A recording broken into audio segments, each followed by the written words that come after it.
So it may have been Yes. 19. Let me tell you something. Yeah, I was released during December of 2016. December 2016, right? And I was released into a extremely like toxic environment. So I was not in a Sorry about that. what hold on. There we go. That was really knowing how to take, how to hold on. This audio is repeating. Let's see. It's on your end. Are you wearing earbuds? No, I got it now. Okay.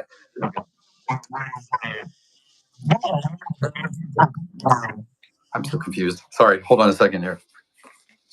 I was in. I Is do it my have phone or earbuds. all right. Are you wearing earbuds? Okay.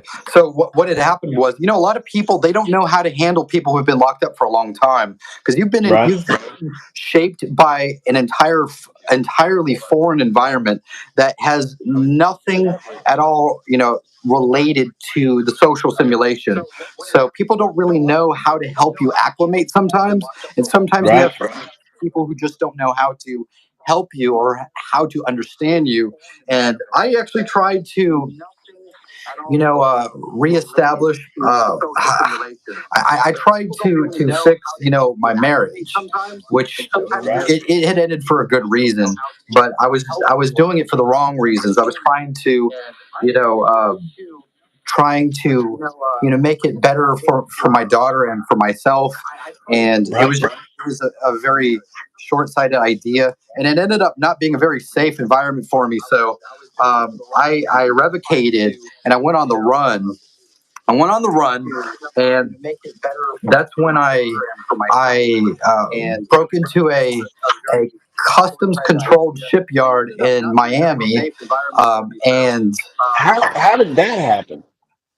managed. I'll tell you, and managed to get a shipyard worker to take me directly to a ship while sneaking around customs. And because I had studied this ship for a while and I had discovered that their AIS tracking beacon was disabled, so I knew they were doing something shady in international waters, right? So I went there Wow. posing as an as a Hold on a Israeli second. uh, ivory dealer and blackmailed the captain of this ship to take us to another country. So Where was it going? uh, yeah, I was going to Nigeria. Yeah. It's How about now? Is the audio better? I took the earbud out. oh yeah, it sounds perfect. Yes. So I yeah, agree. that lasted for about 8 months, and then I was sent to Bastrop for a little bit, released, and then I went on another one where I stayed off the grid for 5 months. All of this was like me protesting. I had already done 9 years. I didn't want to do any more time. I didn't want to be tracked. I didn't, and plus they wanted to put an ankle monitor on me, and I was just like, you know what? Oh I know yeah. I'm gonna end up getting locked up, but you know what? I just can't do this anymore. I removed myself from the social simulation, went on the run in the wilderness in Onalaska, Texas for 5 months, and I just lived just nomadically, peacefully in nature, and never had any of those problems. Kind of like detoxifying from being, in cages for so freaking long. I mean, we were in cages, like Yeah. we lived in cages of razor wire and cinder block and cast iron or steel doors, like, and then going from that into a concrete jungle, or a social prison, from that to that, and it's just like I couldn't do it. I just couldn't do it. And Yeah, for even sure. by the time I got out, I was still programmed from having survived Seagoville. I can Yeah. still hear an echo. I can hear something. I don't have anything but my mic on the phone. That's it. Let me see. Where could this be coming from? I had a computer on. I turned it off. I had a laptop on in there. I turned it off just to make sure it wasn't me. Okay. Oh, I hear it on his end. right? Where could this be coming from? Or is it my microphone picking up his voice coming out and going back into my microphone? Ah, shit. That's what it is. You're running you're doing it on two or three platforms, right? Let me try just one. Okay. Ooh. Still hear it. I don't hear it. Let's see if it slows down. It's good on my end. I don't hear anything but your regular crystal clear voice now. Testing, 1 and 2. Yeah. Yeah, see? How's my latency? We're good.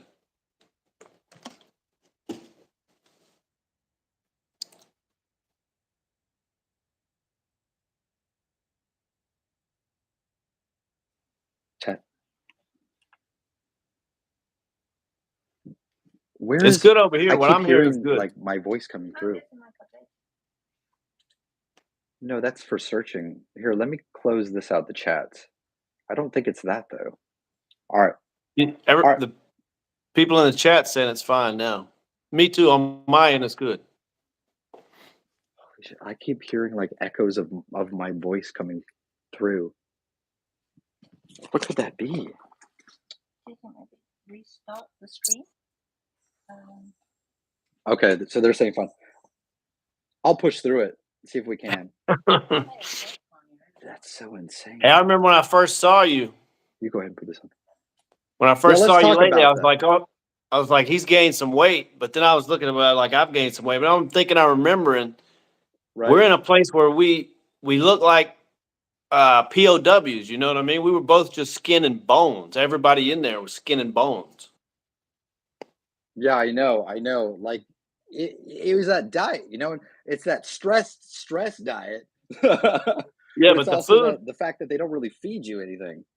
Yeah, and if you remember, you could only buy, even if you weren't on disciplinary or whatever, you could only buy you could buy 2 candy bars per week was what you could buy for food. Yeah, that's right. Do you hear the echo? I have no idea. It was crazy, man. Yeah, that is I remember crazy. when you came into my cell, I was already there, and they brought you to the window, and I was like, "What's up?" I remember And that. then when you came in, you had one contact in your eye, but it was like half broken, and you know what I mean. I was like, "What are you doing?" You kept doing this, and I remember that. Oh but my you gosh. insisted on wearing it. You insisted on wearing it, and pushing it through, man.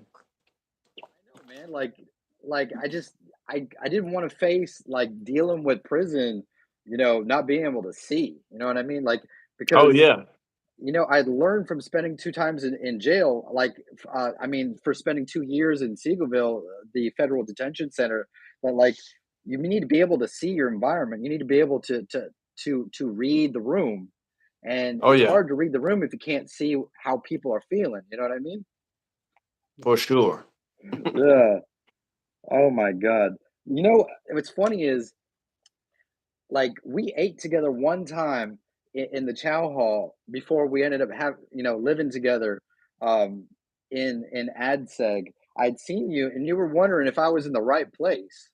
Like, I don't remember it. I think You you don't told me remember? that then, but I didn't remember that at all. I was like, Yeah. I don't And remember it. I remember you did that Halloween prank because I was telling her about it. My girlfriend Oh about that yeah, Halloween prank. yeah. I don't know if you can even say that on this platform. What can you say? I mean, YouTube will kick you off for certain things. Oh, look, everybody that follows you or myself are all, we're all on the same page here. I mean, you can say it if you want, but you don't have to. We don't have to say it. It's so controversial. You can do whatever you want. It was funny though. It was the talk of the town. Everybody was buzzing about it. Well, just say that the child molesters that were at that prison all had a certain look. Yep. They had big giant glasses. They had like a folder full of D&D stuff walking around, and they had their pants up really, really high. Yep. So I grew my hair out and shaved my head where it looked like I had like that clown hair. And I got a folder full of all that stuff that said D&D on it.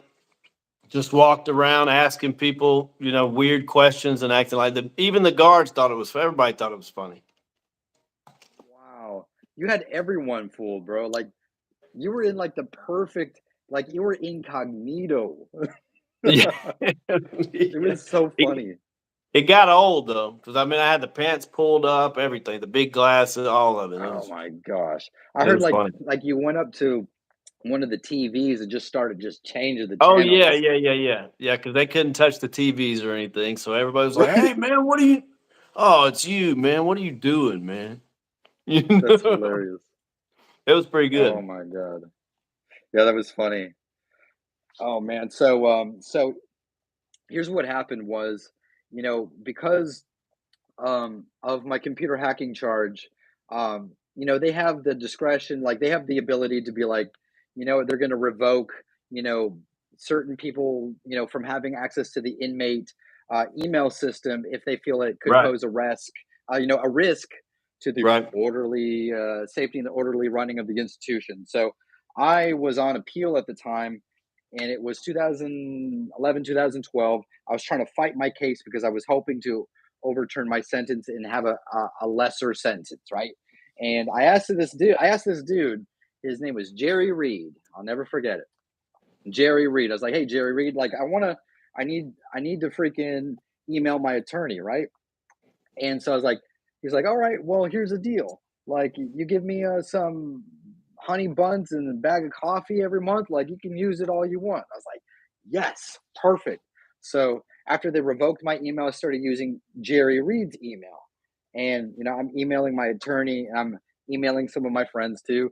And, it threw up a red flag because Jerry Reed never used his email. And SAS, I don't know, they realized that's an acronym for Special Investigative Services. For those of Right. you who don't know how like the Federal Bureau of Prison works, and they're like, Jerry Reed, this is kind of interesting. So they pull him into their office and they interview or interrogate whatever, and Jerry Reed's like, I have no idea. Like I had no idea Right. Jesse McGraw was using it. Like he must have hacked into it. That's So what threw me got you. under the That was bus. the whole Yeah. problem. Freaking Jerry Reed. Thanks a lot, bro. So Jerry Reed changed my life. Let me tell you. Yeah, I guess that really, if you want to get down to it, that's how we met, is because of that dude. Yeah. I was talking to my wife, how this came up maybe a few months ago, and we were talking about. She was like, "Who have you spent the most time with, like consecutively, like your kid, like one of your kids, or like a girl?" I was like, "No, it's actually like a descendant of Wild Bill Hickok. That was a hacker Yeah, named that's Jesse right. McGraw." And she's like, "What? What is that even? What are you talking about?" What does that And I even told her we were in mean? the hole, man. I mean, 23 hours a day. The only time we ever, broke had time away from each other was if someone stayed in the cell while the other guy went to the cage. It's not Just really it's like a cage to walk around without, that was just for exactly. privacy for like, an Exactly. hour. That was it. Maybe.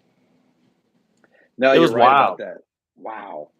Yeah, so backing it up, so the Special Investigative Services, they're like, you know what, we're going to call in the FBI and you're going to be here for a while. And I'm like, all right, whatever. Like, I didn't think it would be that long, right? So the FBI investigated after like 3 or 4 months.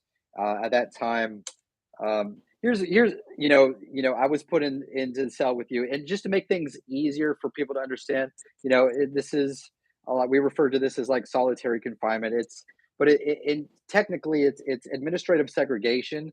Um, See, people understand what solitary is, but they don't really know what ADSEG is. So just to try to Right. use it, an umbrella term, I use SEG.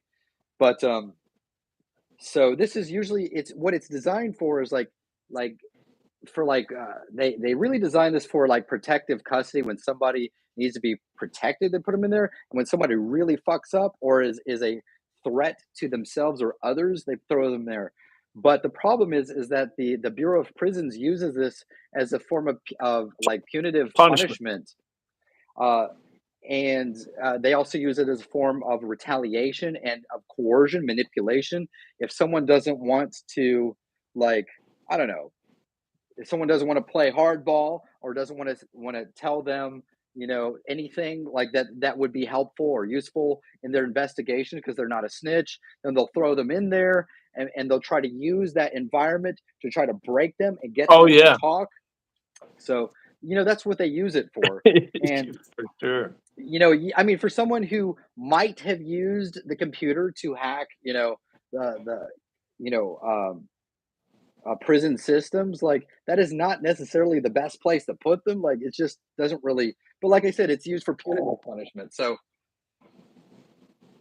like when I met you, dude, like I think we talked night and day for probably about 3 or 4 days straight, and then dead silence because there's nothing more to say for the long. Right. Yeah. I didn't think I would be in there. I didn't think I would be in there that long either. I was one of the guys being for punishment too. I got in a Right. fight. I got in a fight with another inmate, Yeah. and since they said we were both members of an organized crime group, neither one of us would tell them what it was about. None Yeah. of that. So they were like, "Okay, well, you just sit back there until you tell us." We were like, "Okay." We ended up being back there. I don't know. When I left, finally, when we got the senator, to get me transferred, it was like what, 10 months, 11 months later. It was a wow. Oof. Dang. So imagine like 10 or 11 months or any amount of time in an 8 by 10, 8 by 12 cell. And see, the thing about Seagoville, the federal correction institution, is that it used to serve as a Japanese or enemy internment camp during the Second World War. For those of you who like to do OSINTing and like cyber sleuthing, you can actually Google this. Um, and which means like some of this is not modernized. A lot of these units don't have air conditioning, and particularly Yeah. the special housing unit or the administrative segregation unit does not have ventilation, does not have air conditioning, it does not have fans. It didn't have shit. When Right, so during 2012 we had the actual hottest heat index in Texas, a heat index reading in our cell in Fahrenheit. Right. 125 degrees Fahrenheit will drive you to insanity and back, or kill yourself. Yeah, people don't believe it, but I mean, I remember when they did that. When they first came, so many people had filed legal action and stuff on them that they had came. Some of the BOP officials, remember, they came and they tested it. But at first, the first couple times they came, they just tested the heat out in the the corridor, which it was hot, but it wasn't near as hot as the cells, because in the cells, no ventilation, and it's all old 40s red brick that was around everything. I mean, Exactly. like it was breaking people down. I remember at least one, maybe two people killed themselves while me and you were there. And Yep. one of them was the first night. It was like not even 24 hours. You know what I mean? They didn't make it a whole I day. remember that. I remember them wheeling him out Bad. early. I think it was in the morning. Yeah, he didn't make it. He just up and checked out. But they don't care. I think if I remember right, one of the guys, there wasn't really nothing to hang yourself with, but there was like a 3-inch piece of conduit, like between a light housing and the wall, and he did something with the bed sheets Exactly. or something. But I they remember didn't that. care. I mean, the way the staff were, I remember they were just laughing about it when they came wheeling this dude down the hall. And they Yeah, were just said something like, well, it's only 74 now, ha ha ha, to other people or whatever. I remember that. I mean, Just you go for crazy in there. just for like to contrast, 100. So the hottest temperature that was ever recorded on Earth was 134 degrees Fahrenheit, which was 56.67 degrees Celsius, which happened in July 1913 at uh, Furnace Creek, and it was Death Valley. That Yeah. was rocking at 134 degrees. We were only 9 degrees cooler than the hottest global heat index ever recorded. You Yeah, survived you really can't explain it to someone because like No, you have to even in places experience it. where yeah, even in places where it gets so hot, people are only hot when they're walking from their car to their house or outside for a few minutes. We were there from sunlight to sundown all day, 24 hours a day. You know what I mean? You never went to For sleep. You months. passed out. That's all. You passed out. That's how you went to sleep. You didn't go to sleep. You just passed out of exhaustion every night, usually around like 3 o'clock in the morning, 3:30 when it got a little cool, Right. and that was it. I mean, nothing. You can't explain that to people that haven't been through that because it's one of those things where when you're there, you're like, "There's no way this can keep happening like that. This Right. can't be." But it keeps happening all day, every day. People, you pass. Sometimes you pass out because of the heat, and you wake back up. You know, I mean, it's crazy. Do you do you remember their now we had those vents, but air conditioning, it wasn't for air conditioning. It was hooked up to a heater, and someone turned the heater on us during that same summer. Right. You remember Yeah. that? Yeah. You Yeah. That talk was about like crazy. prison guards being fucking sociopaths. Yeah. Holy shit. I also remember it being so hot that me and you, I don't remember who did it first, but we started hallucinating that there was air coming out of those vents. Like, no, I feel it. I Yes. feel something. And we would get up there Yes. and be like, no, no, I don't know. And then you would be like, what? And then you would do it. Yeah, yeah, I feel it. And then we were like, real? Do we? We were hallucinating that there was air coming in the room. Damn. it was, I it was remember that. crazy. And I let me say, remember. like, it was so hot that we couldn't lay in our beds without getting heat rashes. So we would lay on the ground and lay those little juice bags, like on ourselves, or lay on newspapers like you did. Yeah. On the concrete floor, just pour it. Whenever they fed you, they would give you like, it may have just been every once in a while, but you had a little bitty styrofoam cup, like a 6 ounce styrofoam cup. And you just keep filling that up with water and pouring it on yourself all day long from the little stainless steel sink. You know, and if you remember, you couldn't wear any clothes. We were both in our boxers. We had 2 or 3 pairs of boxers on each because that's all you could really wear. If you tried to put like a shirt or some pants on, it was twice as hot. You remember that? I remember getting a You lot just of had to lay on the heat floor. rashes and yeah. Everybody just laid on the floor. You know, pouring water on themselves. To really compound the sheer amount of torture that it was. I remember like people night and day were always crying out for ice, just screaming and slamming, and kicking Right. against the doors and slamming their cast iron chairs again that Right. swing that are mounted to the ground against the wall. Just anything to just get them to to get them to give us ice.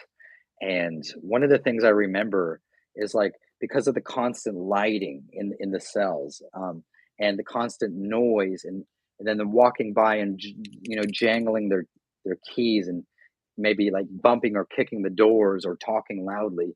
You're living in a constant environment that it's not only it's social and environmental deprivation and constant lighting, insomnia, having to wake up night and day at all times, just trying to rehydrate if you can even remember, because at some point Yeah.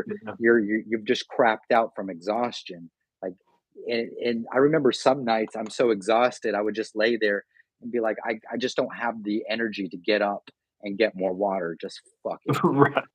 Yeah. I mean, there were so many times, especially the first, when it was in the dead summer and stuff.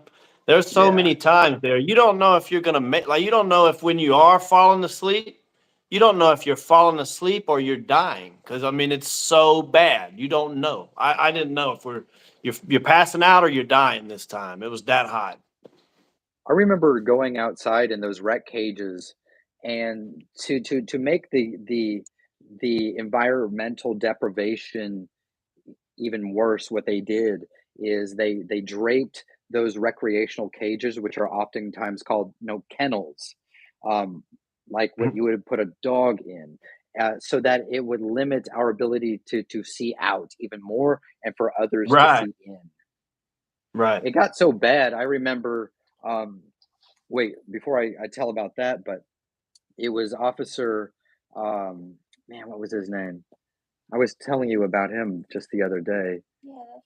That officer, man, Officer Dean took a handful of dirt and threw it in our jug of Gatorade that Officer Frank used to make for us to help us cool down because Officer Frank wasn't like these people. And he was always Right. trying to look out for us. And I remember Dean threw a big handful of dirt in it. So, we finally wake up. We're outside early in the morning and getting a nice cold cup of Gatorade. It was just full of dirt. And he was over Yeah. there laughing. They loved it. I mean, and see, the bad thing was that kind of guard or CO. That's not the exception. That's kind of most of them are like that. You have maybe 1 out Yeah. of 10 that's just a normal guy doing his job, whatever, but the majority of them are sadistic people. Yeah. Yeah. Yeah, you're right. Um, After Tell them I about what know you even did, while man. You were hacking in there. oh, we'll get to that. I ended up getting a lot of like auditory hallucinations. Like it started really crazy, right? So like these auditory hallucinations, it started with um um hearing marching band music, just marching band music. I don't listen to marching band music. It's the stupidest music I ever heard. The uppity marching band music. And then there was like sitars and bagpipes and jazz music like overlaid it. And it's just all these different genres playing all at once. I'm just like, hey, you hear that? And like people be like, yeah, I hear it. I hear it. Like you remember Matthew Simpson? Like he could hear it. I And remember I that name. and he Matt Simpson was like, hey, it's if you have dental fillings, like you're picking up radio signals. I'm like, what? All right, so that makes sense. That makes sense. Yeah. But it gets worse and worse, right? And so every time I go out into the rec cage and that black draping thing would like shake in the wind or whatever, I hear like wings of birds taking off. Every time I hear car horns honking in the background, I hear like I heard the chorus to Jingle Bells for 5 days straight, nonstop. If anyone from like our generation But it wasn't remembers Christmas. watching Banana Phone on E-Bomb's World, ring, ring, ring, ring, ring, Banana Phone. That was like basically what was happening to the point where I wanted to bash my head into the wall and die. Yeah. So For yeah, real. and and I was hearing like helicopters like taking off outside of our window. I was like, holy shit! Like, do you hear that? And I he remember you didn't hear it. asking me if I heard stuff. You know what I mean? I Yeah, was just all the like, time. And then like the lead paint on the walls, right? And peeling. It was they were peeled in what looked like shapes of animals, some in our right. minds, and so we would Yeah. name them like Yeah. pets. Mm. We would name them like pets. And then we had like a little picture of like a little umi that you could order from a magazine, like a little trinket of an orangutan. And we had that like taped on the wall, and that was little umi. That was like our pet orangutan. It was a Yeah, crazy. man. It was a crazy thing, man. When you're so bored, like your mind has to find things to stimulate so the hallucinations become commonplace. But I remember the grates in the windows. I would count the grates in the windows and multiply them with the grates in the doorway, and then multiply them based on how many cells were on our block and downstairs. So I would know how many little holes were in the grates in the Right. entire unit. And there was tons of them. I mean, there were tiny holes, tiny, tiny. Hey, but you So yeah, remember it like was so hot, like you couldn't write whenever we would write letters or try to, like the little safety pins that they gave us, it was flimsy so little hot the ink pins. just runs all over the page. You're sweating, so the paper's sticking to your hand trying to write it on a page. It was terrible. Yeah, I remember that. Help me remember And you, me trying to hack this radio. oh man, you want me to tell about it? Yeah, You you were might talking to actually that remember more guy, details. or you were talking to Matthew It was Simpson Matt or Simpson. somebody. Matt told me. They told you all this stuff, and you were telling me like, "Hey, you hear that? We could, because we both. The only thing we had was a radio. I had a radio, and you had a radio. You came in, they let you have your little clear. I may even have something like that here to show, but it was a clear little Sony radio. Mhm. And you were telling me, I was like, man, I don't know. That doesn't sound like a good idea. You know what I mean? You were like, Like yeah, but I'd heard that I could use that to pick up on air traffic control frequencies. Like I was like, right. damn! Like I've heard every song on the radio, every song on every radio station, and by then I'm like, I can't. I don't want to hear another song that I've already heard. The only thing that's new is air traffic control. I want to listen to that. Yeah, there was an airport not too far, so it was completely believable. You know what I mean? But you took it apart. You took it apart, and you kept jumping and talking out the window or trying to yell through the vents to see like the next step. Like, well, okay, and then what about this or what? You know what I mean? I was like, it wa- And it didn't work. It didn't work at all. it didn't work. But what did happen was you couldn't put your radio back together either. Remember because you had to unwind something or something. You know what I mean? Like the Yeah. antenna around that crystal. Yeah. So you just didn't have your Yeah, I radio. popped it off. And then I still had one, so I was like, okay, well we'll do the old. We took the plastic cup, the styrofoam cups, poked some holes in it, and put the earbuds in those holes where we could both Yeah. hear the radio. Because it was so quiet in the cell, you could hear it. And then like I remember like a week later of us just listening to the radio all day. You're on the top bunk and you were like, hey, Chris. I said, yeah. He's like, let me see your radio for a second. I was like, fuck no. Because you couldn't buy another one. You know what I'm saying? I knew that was like, No. nah. I flushed mine down the toilet because I was like, well, Yeah. if it doesn't work, why keep it? Hey, tell them about the toilets. Those toilets, you could flush a towel down it, no problem. Anything. They would Those were take the anything. most powerful, like industrial strength toilets you can ever imagine. You could, dude, check You this hit out. the button. One time I took apart my mattress. I pieced it apart, piece by piece. I flushed an entire mattress down the toilet. So remember, every month they would do cell rotation. So they would move you from this cell and take you to another one. So they came in, Yeah. they're like, McGraw, get your bedding. And I was like, I'm trying to tell you guys, but you won't listen. But you put me in there this whole time, and I never had a bed. Right. I mean, they would do anything, man. Yeah, you got to do a courtesy flush. Somebody said you don't do a courtesy flush I while still sitting. do it. That's all you do the whole time. Like in seg or in a medium security or Yeah. whatever, same thing. You're on. If somebody says you just tell your celly like, hey man, I gotta hit the toilet, and so your other celly will either get on his bunk or wherever, go to, like we had a like he said, a little, you couldn't see nothing out of it, but it was a window.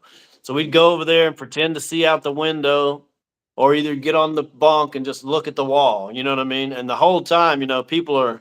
I remember you you would be trying to sing or talk or something where you couldn't hear anything, like plop, plop, or whatever, and you're hitting the button. It was crazy, man.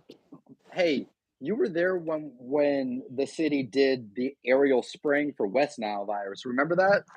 When they were doing aerial spraying and they had said, "Hey, don't use the water for a while," because they were, treating the Oh water, yeah, and the water looked like coconut milk.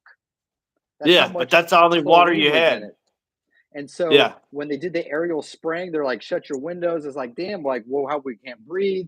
But see, there was so much chlorine and bleach or whatever in the water that when we flushed it, it would just burn your eyes like crazy. and you couldn't do anything. You had to use that water. You had to. You couldn't That was all even. you There had. was no shutting that window or nothing. I mean, that Yeah. was done. I It's just still little. I still flush the toilet constantly when I go because Oh yeah, you got to. yeah. When I was look, I worked at this I worked in this warehouse like earlier this year. And I was in the restroom and I'm just flushing it. And somebody walks in and is listening. He's like, "I can tell you were locked up." I was like, "What?" Yeah. The only thing I People don't do is recognize. knock on the table. Yeah, people recognize that kind of stuff. I still spit in the toilet. It's my natural inclination to do that instead of the sink, but I'm learning still. Yeah, yeah. I mean, it So is. like this so that experience was that being in that confined for so long, for me it was 13 months, and even if you're there for a month or 3 weeks, like it has a way of harming you. It has a way Oh of yeah. psychologically causing pain from that lack of environmental and social stimulation. So I spent my entire bid sitting most of my entire bid sitting down at my desk in my cell drawing with my focus in one, like 0 point focus at all times. So even when I got out of prison, I would spend all my time upstairs in my room working on a book. Like I didn't like going downstairs. I mean, I love going outside, but I still was like my mind was still programmed like that. Right. And it took years to break that habit after prison. I mean, it was so hard. So what I would ended up doing is, I go hiking, rock climbing. I would, go swimming in lakes and go like sightseeing and backpacking. Just do everything outside to try to immerse myself in a greater expanse of things, something more than a room or a house, some type of confined space. It was really hard. That whole experience, like it still affects me to this day. And just being able to talk about it in an organic way and, you know, face to face with someone that I was locked up with. I had a similar discussion with a friend who asked me who have you spent the most time with in your life? And I was like, let me tell you, I know this dude.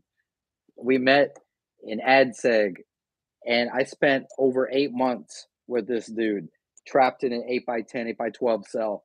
Like All day, I every spent day. more time with him. I've spent more time with you than any relationship Right. with any girl Same I've ever thing. been with. Right. That's what I said. I know everything about you. I know all your family, all everything. I Yeah, know everything you could know. I'm like, that's what I was telling her, months ago when we were talking. I was like, this guy's like my brother. I need to find him and see what he's doing and all that. You know what I mean? yeah, Because you try to forget about all that stuff, seg, prison, all, but you can't really forget people. And I was like, man, what am I doing? I got to get in touch with this guy, man. yeah. You know? That's crazy. But You seem to have a really good memory of the things too. Really, just I man, that's very impressive.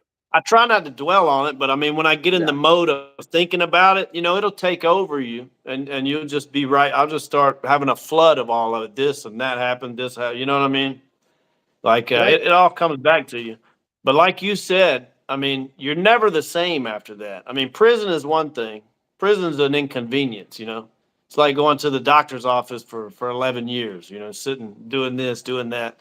But sag like that, where it's heat and it's mental torture and you're hallucinating, that's a whole nother thing. Like you're never the same after that. Oh, you're right. If I remember correctly, wait, what was it? Man, there was something like one of the things that I experienced probably the most is like these personality switches. I call them. It's like sometimes I can disassociate and kind of like experience like a personality shift where I kind of like switch off and then something else takes over, like another version of myself becomes predominant. Um, that's something that I experienced after getting out of that, that whole thing. The Right. personality switches. In fact, like, yeah, yeah, I don't have to get into that, but um, yeah. How Somebody in the did you? chat what did you say? Yeah, you found me on Twitter, right? Right, right. Well, like I said, we were talking about that. That was several, a few months ago. I was like, I mean, I remember I was telling her, I was like, they were interviewing him for what was the Hacker magazine, the quarterly 2400, 2600.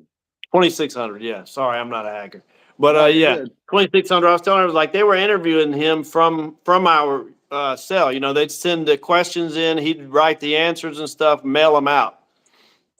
So I said, I'm sure I can just look up his name and he's somewhere. So I seen you, looked it up on Twitter, YouTube. I was like, yeah, here's the guy right here. So then I was like, hey, Jesse, remember me? What's up? Yeah. You know what I Man, mean? that blew out of all the people that have found me when I got out, like this one, you blew my mind, bro, because like that because of the whole dynamic, the whole thing that we survived, you know what I mean? Right. Surviving that, like I don't forget any of that and any of that stuff, but like for you to like come out find me on freaking Twitter, reach out, like that was I appreciated that. Yeah. Legit, Well, man, I 100%. had to, I had to, I Yeah, had to find you. that's what's up.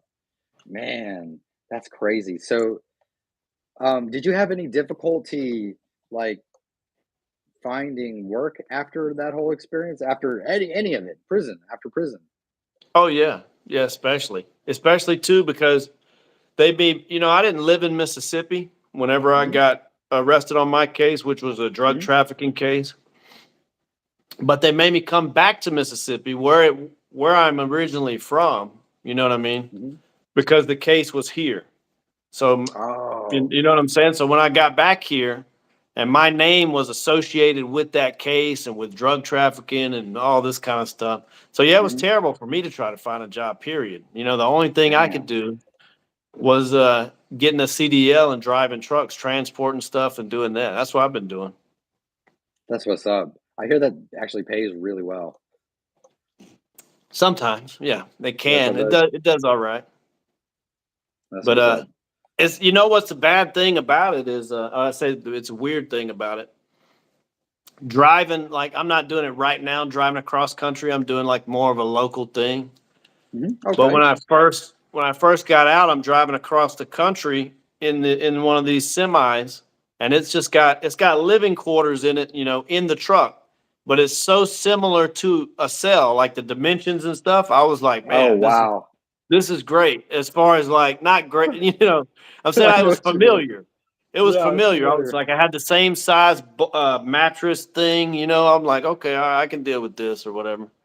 It took me a That's while to get used to crazy. talking to people, being normal, all that. You know what I mean? Yeah. I had this big thing with military guys thinking I'm in the military or that I just got back from war. I don't know if you had that happen to you, but anywhere I would be, like I didn't go to bars or anything like that, but a couple times I had to because of somebody's birthday or something they invited me. So I would be there and I would be looking around at people or whatever, and like people would tell me or they'd come up and be like, "Hey, man, it's okay. Where were you at, or where were you deployed, or whatever?" And I'm like, "What are you talking about?" And they were like, "Well, we can tell." Yeah, they're like, "We can tell you're in the military. I mean, all of us were. We're all here if you want to come talk to us." I'm like, "Man, I wasn't in the military." And they're like, "Oh," they thought I was lying, like I was in a war and I'm lying about it. That's It was funny. wild. Wow. Now it started to wear off. Now it's been what 4 years I think I've been out. Starting to wear off now. I'm getting kind of back to normal. Dang. That's crazy. How many can I ask you how many nah, that's damn it. How many fights have you been in Uh, prison? I don't know, a few. Few. I had this whole thing about not doing. I don't like people that are stupider than me trying to tell me what to do. And you run into that Same in here. some of these places. You know Yeah. what I mean? Like somebody will come up to you in some, unit and say, "Hey, this and that," or "We watch this and we do this." I'm like, "Yeah, I do whatever the fuck I want to do, man. That's just what it Yeah. is." So that would happen. Occasionally, that would happen. You know. But the problem I had here when I got transferred to Mississippi, my name was real big in Mississippi, and they didn't want to believe that I wasn't doing anything at that prison, like I wasn't Mhm. controlling something or running something or telling I people what remember to do. hearing about None of that.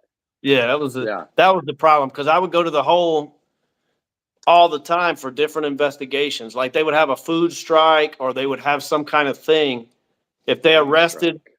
if they arrested like a white person, a Mexican person, a black person, they would arrest like five of each of the guys on the yard. Mhm. I was always the white guy that went to the hole. You were that You know guy. what I mean? I was the token white guy that went to the hole. Talking about food strikes. Remember I did that 4-day food strike? Oh yeah, yeah. Oh my gosh, that you just made me remember that. Check this out. So this was back when they first put me in the cell with you, right? And they put me on this investigation, and I'm like, "Hey, I need my legal work, right?" And they're like, "Yeah, Mr. McGraw, I'm sorry, we can't find what you're describing." I'm like, "What do you mean you can't find it? All my property's in one bag." And they're like, Right. "Yeah, we can't find it." And I'm like, "What? You better fucking find it, because I'm on my case is on appeal. I'm trying to appeal my freaking sentence, like or my whole freaking Which is life depends on it. impossible from back there. You tell them that too. That's It's impossible. impossible. Impossible. And everybody, me and you included, I'd only at that point been in prison a year and a half or maybe two. We all had appeals going, and you Yeah. can't use the phone. You can't do anything. It takes weeks to get a letter somewhere. It was impossible to do any kind of appeal from there. So like I gave them a little like grace period to kind of work their shit out, and they didn't. They just kept giving me a runaround, and so I did this 4-day hunger strike, right? 4-day hunger strike, and it was Officer Shannon who was the ADSEG like lieutenant, the captain over it or whatever Yeah, that over that, sounds right? familiar. And I'm like, you know what? I don't care who you are. Like, find my damn legal work. We're gonna have a big freaking problem. I don't know what I'm doing. Um, I'm Yeah. just losing my ever living shit. And so I'm doing this hunger strike, and he's like, if you don't eat, we're gonna we're gonna have to weigh you and all that. And I'm like, that's fine. And then one day he comes and says, on my fourth day of hunger strike, he's like, Mr. McGraw, like here's the deal, like we're gonna have to weigh you, and then we're gonna force feed a feeding tube down your Right. nose and into your throat, and pump your stomach full of oatmeal. And then I looked back at you and I said, I just so happen to love oatmeal. Yeah. Yeah. Yeah. You said And he's like, something look, like, yeah, well, I'm in luck. I just so happen to love oatmeal. And I was like, Jesus. and It was funny so because you gave them a countdown. I mean, you told them, you were like, if I don't have my legal work by whatever it was, like Monday the 12th or whatever, I'm doing this. They're like, okay, buddy, here, take your food or whatever. Close. You know what I mean? They didn't give a damn about any of that. nah. Yeah, so I ended up like brokering a deal with him. All right, so I'm if you promise me you will eat today, I will find that. I'm thinking Oh, like yeah. for him to say that with such confidence, you must know something, or you know how to find out. You know what I mean? And he ended up finding it. I agreed. I ate. He found it in some mop closet, like Right. whatever. Yeah. Yeah, it seemed like I thought I remember. Like I said, you hallucinate, so I don't know what some of these things. I don't know if it was real or I just thought it. But I was thinking that they took you and like shackled you up and brought you to that room for you to get it, and like you came back with it. You know, but did he just bring it to us and give it to us through the bean chute? I don't remember. I don't I had remember some either. vague memory of you going. It was upstairs, like the property room was upstairs. I can't remember. That's what I'm saying. It's weird. Yeah. Wow. Wow. That's crazy. Oh man. So yeah, for me, getting out of there, um leaving that environment. So I left prison, and my wife had divorced me. My daughter was only 13 months old when I got arrested, and now like she was like 9 years old when I by the time I got out. And you know, we went our separate ways. That that's what I wanted to do. But I really wanted to cultivate a relationship with my daughter, and I thought it would Right. be healthy for her. But I thought I could manage my own traumas, my own PTSD and stuff like that. And I did. You know what I mean? I did in the best way I can. But then you also have to keep in mind that you know, with your family and loved ones, they go through their own trauma as well. You know what I mean? Yeah. Especially if you were in a relationship and they experience having their door kicked in by the FBI with guns and people rushing in and taking your stuff, and you know what I mean? Like they have their own trauma, and then everything that they had to experience while you were locked away trying to, carry the torch, and then they just give up and they do their own thing or whatever. They have their own trauma. So like, that clashed, and like my living situation was just I wasn't in a safe place, and I had nowhere Right. to go because like at the time my family was still like had that, they were in that cult, you know what I mean? Like I don't even though like I could have reached out to my family, but I really felt, now this might not have been true, but I felt that it would come with strings attached. Me having Right. to go to that church, accept, help from these people, like when all I would want was my family, right? So I didn't have a support group, so I ended up being a fugitive for a little bit, and then after that, they're wanting to put that ankle monitor on me, and I was like, you know what? No, I know at some point they're going to arrest me. That's not the point. The principle is I want to live. I want to live my life the way I fucking want to live it. I don't want no strings attached. I don't want them messing with me, calling me on my phone, house calls, appearing at my job. I'm done. I'm fucking done. And so I went on the run. Um, and at the time, like I was saying before we started this podcast, uh, I I was tracking this ship. It was the CMA CGM Coral. Now the CMA CGM is one of the largest freight shipping companies in the world, but they also have kind of like an interesting reputation because they have been busted in the past for illegal trafficking of ivory um, to Florida. And from Mm. it is my understanding that they've been busted with trafficking weapons to North Korea and a disassembled tank, I think, to Russia, Wow. one of those two countries. So, like, based on what we've learned from online resources, like they were not necessarily, they had a history of doing shady things. So I was like, this is the company. I want to leave the country, but I don't want to apply for a passport because then they'll know. I don't want them to know. Naturally. I want Yeah. to leave without leaving a trace. That was the goal. Um, and I had done some research, and a lot of people who like expats had said, yeah, leaving the country by cargo ship is one of the preferred methods if you don't want to leave a paper trail. At the same time, it's also a preferred method for like illegal, aliens, illegal immigrants who are Right. wanting to Right. enter the country undetected. So I was like, this is great. So we found a ship called the Coral, which was a English. It was an English shipping, ship heading for Spain. I was like, this is perfect. Now, maybe what can we do to get this ship to go off, track and take us to Nigeria? And I say us because I was traveling with a friend at the time. So, and he wanted to go to Nigeria. I actually wanted to go somewhere else. But this kid, I just Right. felt like, he had never left mama's house. He was a cosmopolitan kind of kid, didn't really have any street smarts. I mean, I was like, you know what, I'm gonna do you a favor. I'm gonna travel with you, and since I'm on the run, like, what does it matter? I'm just gonna Right. go my way once I chaperone you to this place, to this destination. So it turned out that the Coral was disabling their AIS tracking beacon. So I was like, so we did a little research on what that was. It's basically they're disabling their GPS tracker, which is illegal to do for commercial vessels.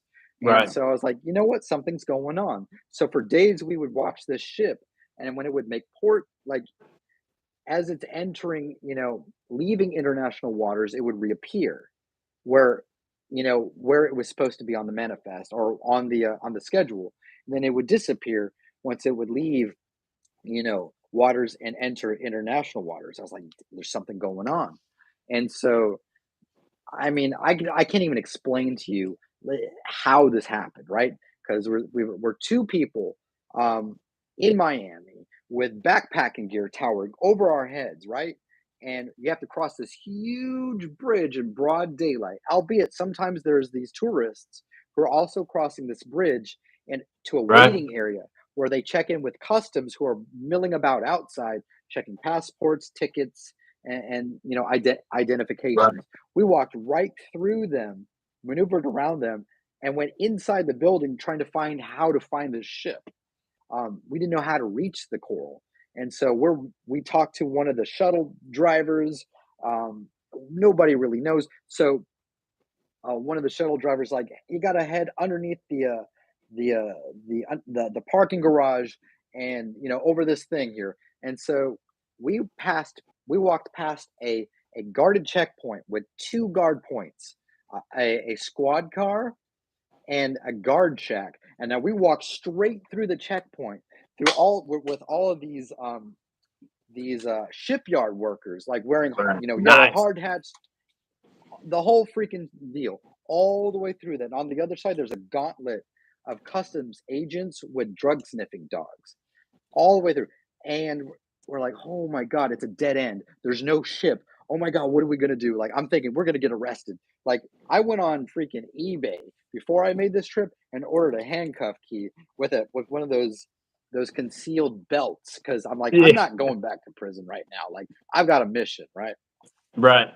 So I'm just so he's like, we got to climb over this fence, and I'm like, dude, no, we can't climb over this fence in broad daylight. Like, that's the most asinine, ridiculous thing you could possibly do. Everyone is watching. So he's like, yeah, it's fine. Nobody said anything. Like, oh my God, we're gonna die. Like, this is it. Yeah. This is it. And so Here we go. he started climbing over this fence, and a shipyard worker's like, hey, stop. You gotta go around. I'm like, oh, okay. All right, we're going around. Mind you, like, there are no like pedestrians. There are no people looking. These are all shipyard workers and agents. So we have Right. to walk right past these agents and their dogs, just right in front of them. We're walking right past them. No one stopped us at all. Not a single person. I'm like, holy, how is this possible? And so he's like, It's just the shock of it. That you act like you know what you're doing or whatever is half of that. You just want, you're there. You're supposed to be there. There's those two guys. yeah. So we're just trying to play it cool. Inwardly, I'm having like a full blown panic attack. I'm like, this is it, bro. Like, I'm going to prison. I'm going to prison. Like, I've just started this mission. This whole journey is going to end in hours. And so we ended up going through this unauthorized personnel, like prohibited stuff. We were walking around these train tracks to where all these ships are, because we found out where the ship is, right? Now we're staying out of view of the CCTVs, right? And we're trying to anyways. And then all of a sudden, a customs agent in a squad car, he's on the other side of this fence. He's like, hey, you stop. And I'm like, oh my God, this is it. This is it. I'm going to prison right now. He's like, hey, and my friend just keeps on walking. He's like, ignore him. I'm like, we're just walking. He's like, I told you to stop right now. And so we stop. And out of nowhere, we're intercepted by a shipyard worker who comes out of nowhere in his truck and starts talking to this dude, because this dude wants to like arrest us like right now.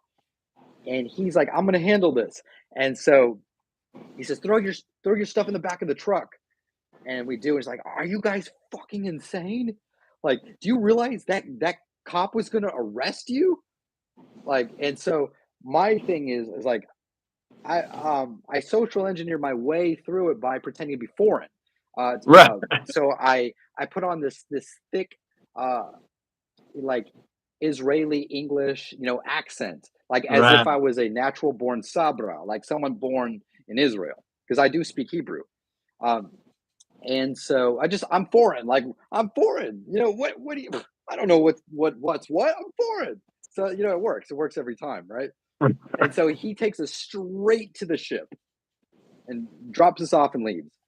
And like all the people that work on the ship are watching. They're like, what the hell's going on? And so we go up there and they invite us to speak to the captain, right? So I'm putting on this thick accent, and I'm basically, and I haven't practiced it in a while. Otherwise, I would do it for you. But I start asking, and like, hey, we understand that you're heading for Spain, but we want you to take us to Nigeria. We don't have any money, but we can earn our keep, and we also brought our own food. And he's like, "Yeah, we're not going to Nigeria. It's out of season. It's out of season. And if you want to go to to board a ship like this, you got to go through the booth thing and go online, make the phone call, and get a ticket. It's $1,200 a piece." And I was like, "Yeah, well, here's the thing about that.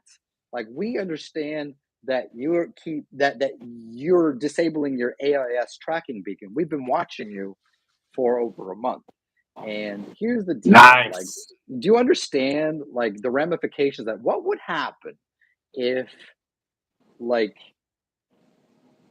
someone other than us found out about that, basically?" And I was trying to explain to him. I was like, "Look, like we deal in ivory. You understand? Like we can make you rich. Like if you want a piece of what we're gonna make in Nigeria, then I think that we can agree to go to Nigeria together." And he starts talking to, I don't know, someone else who's in the room with us, right? Maybe like I don't know. You got the captain, and then you got the sub captain. I don't know. I think they got a The first second mate. They got a hand, captain. first They got, mate. yeah. I don't know. Yeah, they're speaking very lively, and he's like, "All right, I can do this. So here's the deal. Customs is going to like we have to submit a manifest to customs. So what we can do is we can put your names on the manifest, and that way, when customs comes to audit and check everything on board, it's all copacetic." I was like, I'm thinking, yeah, but the thing is, like, I'm gonna need you to pay, $1,200 a piece because of the deviation, because it's gonna cost in fuel going out of the way to drop you off and going to where, our destination. I was like, here's the thing though. Like I just did some real black hat shit right here, right? I'm thinking, damn, but I don't really think like a criminal, right? Like I didn't even think that we would get this far. So I start talking to my friend in Hebrew, right? But like we only speak an archaic form of Hebrew, like what is only spoken liturgically. We don't speak the common vernacular. Um, and so what we ended up doing is, so we're speaking in like this biblical Hebrew, right? And then when we run out of words, we just start reciting like um like prayers or verses. So it sounds like we're conversing, right? Right. So That's it sounds like we're crazy. conversing, but he's not going to say anything. I'm the one doing all the talking. And I'm like, "Look, man, here's what we're going to do.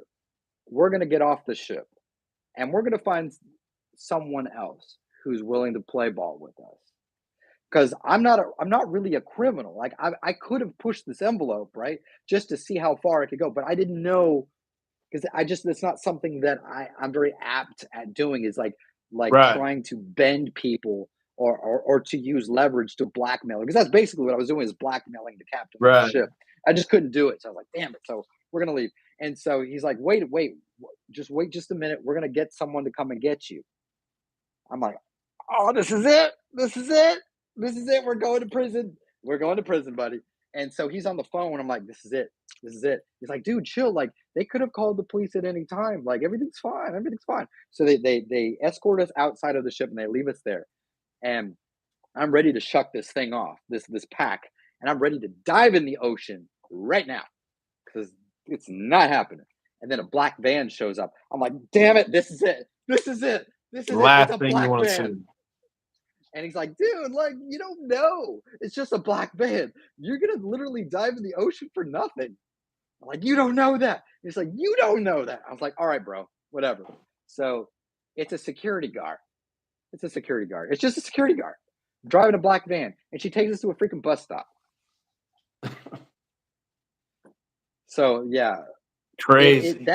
that ends there, but it ends with my friend's mother finding out, tracking him after she met him in town and then followed him back to our campsite.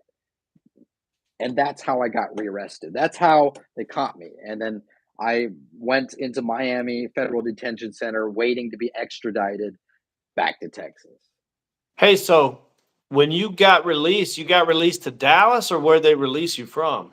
Yeah, to Dallas. I had left Elkton FCI in Ohio. Ohio, And yeah. so they sent me on a bus all the way back to Dallas, to Right. DFW. And there, my family, picked me up, and I checked in with like probation and stuff like that. But see, like, I mean, it was fine. Like, I had a really chill, probation officer. Like, he didn't really mess with me at all. Right. Period. So that's the sad part is like maybe if I had a better like support team, like I could have dealt with the whole dynamic of being on supervised release and having a probation officer check up on me. He never messed with me. Um, but just and then getting back into the system and then coming back out, like whatever minute support system that I had, like that was gone. Like so they Right. wanted me to check into the Earl Cobble Federal Building. That's where probation is out of in Dallas to be fitted with a GPS tracking monitor on my ankle because I ran, right? Yeah, And for sure. I'm just like, no, like that's never gonna happen. Like, I don't have to abide by those rules because, you know, I don't want to because it's an option. They're not marching me into the federal building by gun, by at gunpoint. So I'm Right. just gonna go. Everything's a choice. Yeah, it is a choice. So being rearrested, knowing that I would be rearrested, that was my choice.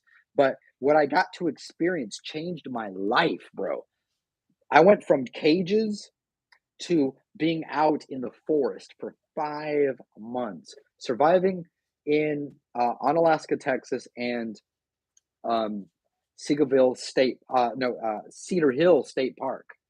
Um, Cool. 5 months. Dude, it changed my whole perspective on life, being able Yeah. to detoxify from everything and do what I wanted to do without borders or walls or the government or law enforcement or agents or prison or, you know, toxic exes or people who just didn't freaking get it. Like, we're done. Yeah, I Put whole bet. life on pause. Yeah. And I remember when I first got in touch with you, you said that you had lived in Mississippi for a little while, like not Yeah. I too lived far. in Laurel. Well, yeah, I know where that's at. Yeah, I lived in Laurel. I would go between Laurel and Hattiesburg all the time. Yeah, that's Yeah, crazy. Crazy. What a man, small world, man. That's crazy. it is a small world, isn't it? Man, that's so crazy. Man. But I don't know, the choices that we've made and the experiences that we've had kind of have a way of defining us. I mean, or they have a way of shaping us, and then we can choose what we, how to live based on those experiences. I have Absolutely. PTSD. I don't take medicine for it, but I do self-regulate without any type of narcotic or anything like that. I'm very aware of my thoughts. And from being in confined for so long, you become very aware of every small change in your mind and your Right. emotions and your thoughts. Becomes so attuned with what is going on inside of your body and in your Yeah, mind. true. I've been able to use that to self-regulate my PTSD attacks by knowing that when they're That's about great. to kick off and then realizing that it's delusional thinking and that I don't have to rehearse or create scenarios or variations of those experiences. I can just stop and redirect, and I would listen to music and not things that brought me to those memories, but something that made me feel alive, Right. energetic, something that made me feel like I have overcame the world. And so that's what I do to regulate and moderate what's going on when I'm having PTSD episodes. But it sounds like you're doing pretty good, man. I mean, I wouldn't know Man. it. You know what I'm saying? But Man, it's good to see your face, bro. Like I can't yeah, believe it. it's like a family reunion, man. It is, bro. Are you younger or older than me? I think I was a couple years older than you. I was born in '83. Okay, so we're about a year apart. Yeah, it seemed I'm like I about remembered to, that a year or two. yeah, I'm about to break 40 next year. It's no different that I can tell. Yeah. All right, good. Man, that's crazy. The Well, man, closer I'm you, so like the glad. older you get, the more you start thinking about the weather. You know, I'm like, what is it? Is it raining tomorrow? And somebody's like, what the fuck are you talking about, man? You know what Dude, I'm saying? no, you're right. You're right. Like, what's even crazy for me, because you're right on point. That's the only thing. That's the first thing I look every day because, I live in a part of the UK that has its own climate out in everything, like in my city. And so, like, what's going on in my city, it might not necessarily be happening outside of this little weird climate area that we live in. It's freaking weird. Hey, so speaking of that, you're in the UK. Are you there? Like that's where you live now? I thought you were just visiting. I didn't know what you were doing. I mean, I told some people that I was just visiting, but most people, like, yeah, no, I came here with the intent to stay. That's I cool. came here, you know, I just, I found like the right relationship for me.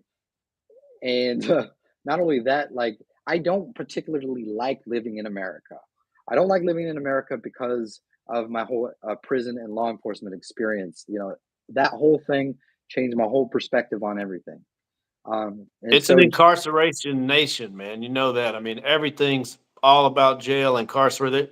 They're looking for you to put you in jail every step of the way for everything. Traffic cops. And that's the thing about this country. You know what I mean?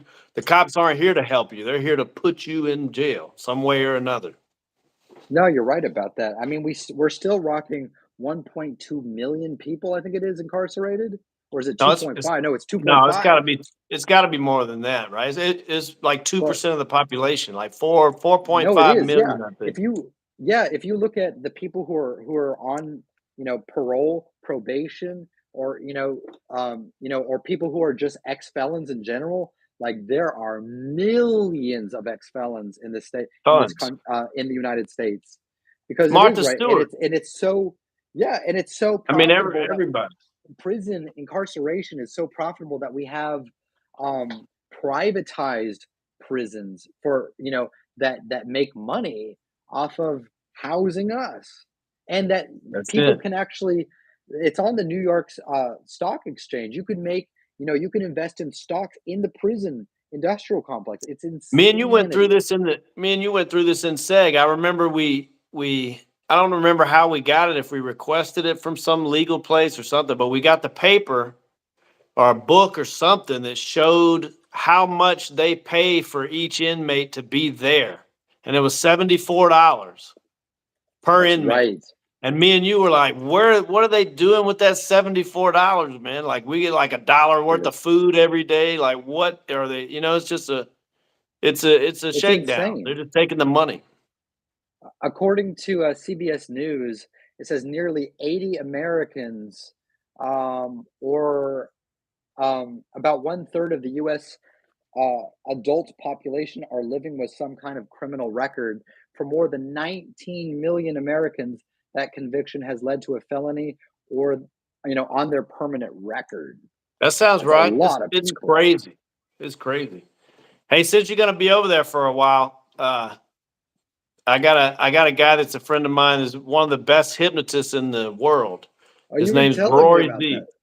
Yeah, look him up. Rory Z. Fulcher. He's a What's his last name? hypnotherapist. Oh, here it is. Fulcher. He's in Norfolk. Him and Oh, I Dr. see it. Kate Bevins run a hypnosis academy there too. Oh, He's great. yeah. Oh, that's crazy, because I think you and I used to talk about this all the time. Mm-hmm. You have to I'm gonna check him drop a out. I'll drop a link here. I think that's it, right? I think that's it. I think that's probably one of his Yeah, sites. Rory I Z know he's got Hypnosis like Academy. Huh. Rory Z Hypnotist. They run a thing called Hypno TC. He's super super big in the whole in the hypnosis world. Period. Mm. He I would did. be afraid to get in touch with my subconscious mind. Yeah, right. You got to empty it Yeah. out. Yeah. So that it's a crazy world, man. It's good to see you. I know that. Yeah, it's good to see you too, bro. It really Yeah. I'll be honest, I was looking forward to doing this with you just to, just to rehash, the whole trajectory of what we've survived. And it's not just I don't really consider myself so much a survivor as someone who has like conquered and overcame.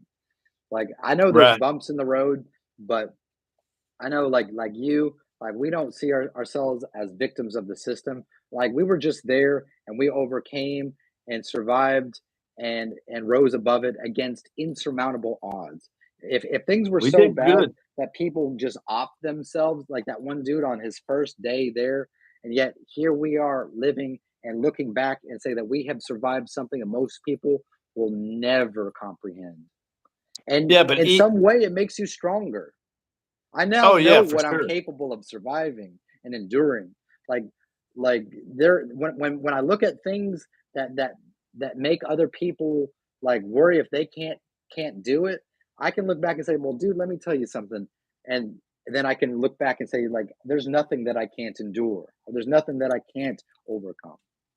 Yeah, there's a positive side to everything, man. I mean, even in that time where all that stuff was going on, me and you were still, even though we're pouring sweat, passing out, hallucinating and stuff, in between those things, we were still telling stories. We were still laughing and finding things Laughing. to trip out about. You know what I mean? Hey, All of it. I mean, there was this one time you I were remember laughing so hard I couldn't breathe about stories we were yeah. talking about, you about killing a duck and having to eat it one time, Yeah, you selling the remember that? BMW from TD Jake's ministry, all that. It was crazy, man. Hey, I don't know why I remember this, but it was one it was the first day that you experimented with newspapers. And you lay down these newspapers and you're laying down on it. And it's not, for I don't know how, but we got dead silence, for this time in this time period on the in the unit. And then I just hear like a little rustling, like a little rustling. And I look down and I'm like, what the fuck are you doing? And I think the nurse walked by and she looks and is like, what's going on? You just wrestling on these newspapers. You find things to do, man. We used to, when the doctor or it was, I don't know if it was really a doctor. There'd be some kind of medical person comes by once a week or something. You'd Yeah. harass them. You'd beat on the door and be like, "Hey," and you just try to find something to talk to them about, just to see somebody. You know what I mean? Yeah. That's right. That's It's- right. That's right. yeah. It's like I got a problem. He's like, "What's going on?" I was like, "Man, every time I wipe, I just got to keep wiping. Nothing ever gets better or whatever." He's like, "Get out of here." I got mud butt, man, and he's like, "Mud butt," because they were. I can't remember what ethnicity they were, but they weren't from America or none of the medical professionals. So they were like, "What mudbot? What is mudbot?" And he's like asking questions. It was, you trip Oh out with yeah, I everything. remember that. You remember Halstead? You remember Greg Halstead that was in there for messing with Potter? I never forgot that weirdo dude. Yeah, I can remember That's Halstead. He was always crying when the nurse would be on the unit. I'm He's like, dry. "I'm I need some dry. lotion. My I'm elbows are so dry. Yeah. I'm ashy." Yeah, we're dying in there, like literally, and he's talking about he needs lotion for his elbows. You know what I mean? It's like Hey, what? I gotta tell you this. I gotta tell you this. I don't know. I Of course I told you this before when we were locked up in there, right? But whenever Potter showed up on the scene, all the weirdos started like flocking all over him because he had a baby face. He was so young, right? And Yeah, and then and they then called him Potter. Halls That wasn't his name. They called him Potter because he looked so much like the Harry Potter Harry character. Potter. Yeah, what was his name? Mike. I can't. Michael. God damn it. I'll remember his name later. But so Halstead was like, I don't know what his deal was. I have no idea. I don't even want to even know what it was, right? But he and I started to collude together with an idea to freak this kid out, right? Because the kid was, he was a sex offender, Right, and there for like looking at pictures or something like that. And I but just they like they went up, all were scared to death. They all thought at any right, minute somebody was going to hurt them and all this. So yeah, he fed right. into that. Potter did all that. He'd look at him, "What's up, man? Hey." So we You came know up what I with this mean? All of idea. it. Yeah, we came up with this idea. It's like this is how we're gonna fuck with him, right? And so Halstead would cut these little letters and words out of magazines and newspapers and glue them onto a piece of paper to make like a message, like those serial killers do, Yeah, yeah, I and know would what you lay them mean. on his bed like every day, and just like you got a pretty mouth. I wonder Right. what your mouth tastes like, bruh. And then leave a Snickers. And Halsey was always talking to him, right? He's like, yeah, this is what happens whenever when somebody leaves like a candy bar on the bed, like you don't touch it. You don't touch it because it means that if you do, that you owe that you're indebted to that person. You become that person's bitch. He was like, what? I ate it. Like, oh my god, Yeah. I ate it. What do you mean? Right. So we just kept doing it, leaving these creepy fucking messages. He would make the messages and I would deliver them when nobody was watching. And this kid was like, his mind was like, oh my God, like someone's after me. Like, oh my God, what am I going to do? Like, did you see this message? And I'm like, holy shit, like someone's really after you. Like, you should just like stay, stay to yourself and like, don't do anything like crazy because they're Halstead going to was get fully you. committed.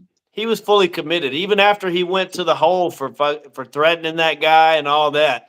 Whenever This whenever the whenever the lieutenants and stuff would come up there, or whatever, he'd be like, "Hey man, can I talk to you for a second or whatever?" And they would come over there to the door. He'd be like, "How's my baby doing out there? How's Potter?" Or whatever, you know. They were like, "You need to get real, Halstead, and shut the fuck up before you're back here for a year or two." Or he's like, "Can you deliver this note to him? I got a note for him," and all this kind of stuff. You know what I'm saying? It was a trip, man. That was funny. yeah. That was all for comedy, but he was committed to it. You know, he was committed to his comedy just as much as anything. Hey, dude, I when I was in that I was in my cell was that four-man cell right in front of the TVs where in my unit, right? Where people that we know used to sit, right? And one of my cellmates was a Golden Gloves boxer, an old cat, right? But he would be drinking that prison hooch so much, he would be smashed. So by the Right. time we had count, we would have to prop him up like we're all buddy buddy, just trying to be silly, but it's the only way we could hold this dude up because he couldn't stand up on his own. And then right Weekend at after they would Bernie's. do the freaking count, he would grab the trash and he would Oh just yeah. waste it every single day.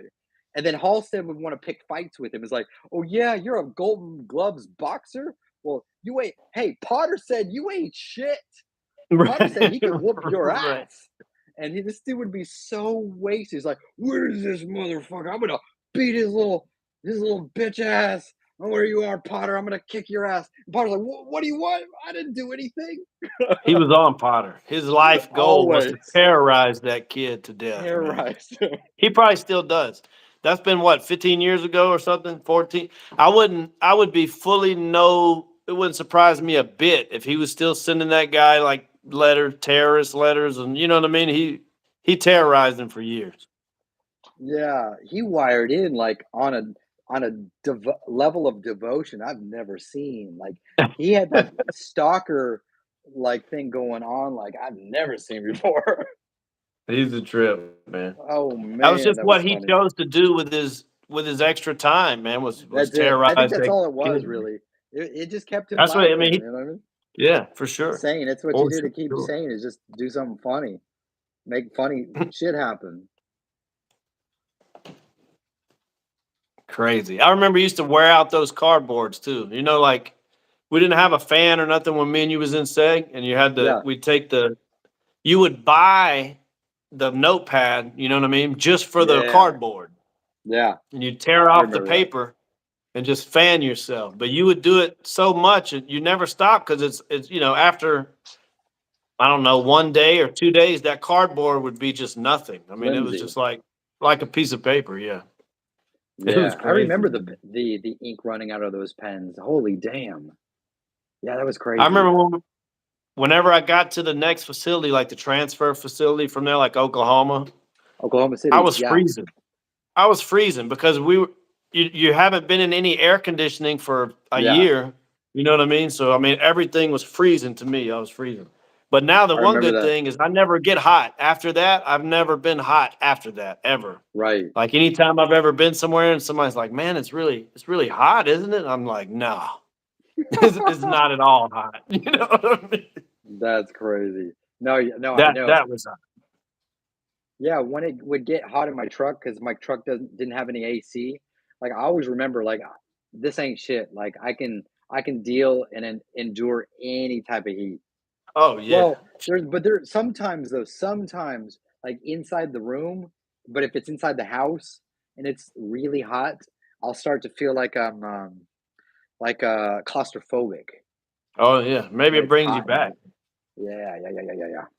Man, what else, man? Oh, talking about that prison hooch, that prison wine. I Right? had it one time, bro. One time. And I didn't really I just drank a cup, right? Just a cup of it. And no big deal, right?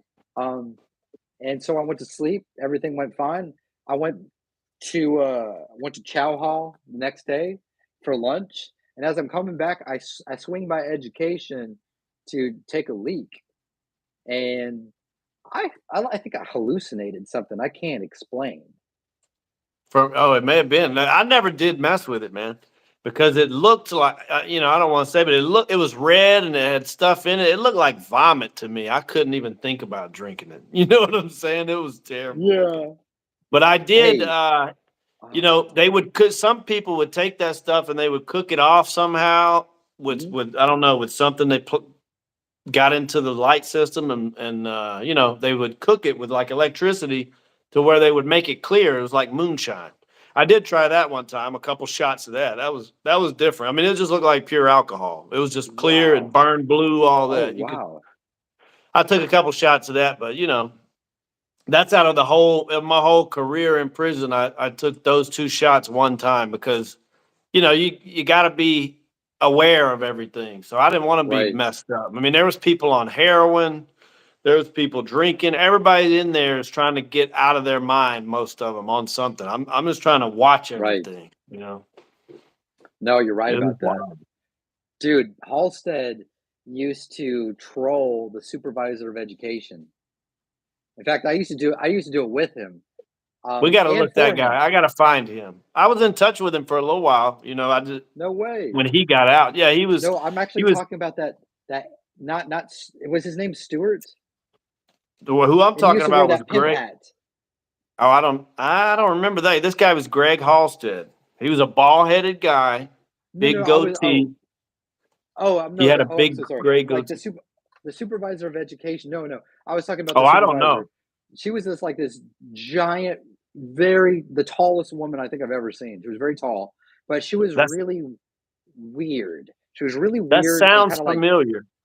like just springy, like you're just really weird. So he would leave all these little things in the suggestion box. He would write them in crayons and pencil and type them up and then in pen and just all these things to set her off because she could never like contain it. She would just be screaming.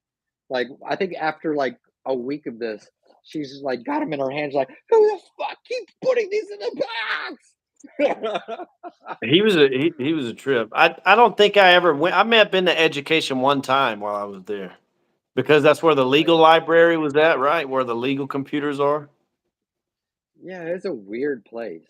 Yeah. I think that's all. But I do remember a strangely avatar looking woman that was there. Like crazy big tall lady. Yeah, she was different. Um, yeah, that was weird. She was super weird. Um, but yeah, so man, that's crazy. Um, yeah, I'm just trying to snap back to reality. Wow. You know what? It takes you back, man. It does. Like you start to see faces and stuff like that. Like people For that sure. yeah. Oh Well, man, but don't get too trapped in it, man. You'll I never know. come back. I know, right? Man, you know what? I need a drink. I'm gonna get one in a minute. But let's wrap this up. I think Yeah. this was a really good discussion, man. I really am grateful that you agreed to hop on here and share your experiences. I don't know how good they were, but I enjoyed it. It was good to see you at least, man. It's insane. Like this dude was my cellmate. Like who does that? Like this is amazing. I think like this is pretty cool. I appreciate it. It's good. Technology's great. I mean, just having the ability to do this, is great.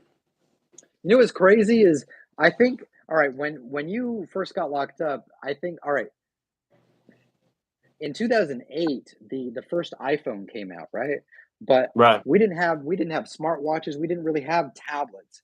It may have Uh, been 7. I think it was 2007 because I had, by the 2007. time I went to jail, arrested, the I had the second one. It was called an iPhone 3G or something, and that had Oh, just come out like that week. I just got it. You know what I mean?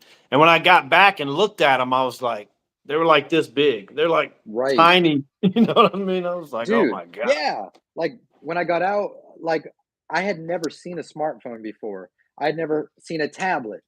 I had never seen holograms and augmented reality and VR because back then, like VR and augmented reality, VR, was you could only go to like a really expensive mall or a very upper scale arcade, and maybe it had like a version of it, but it was like really shitty.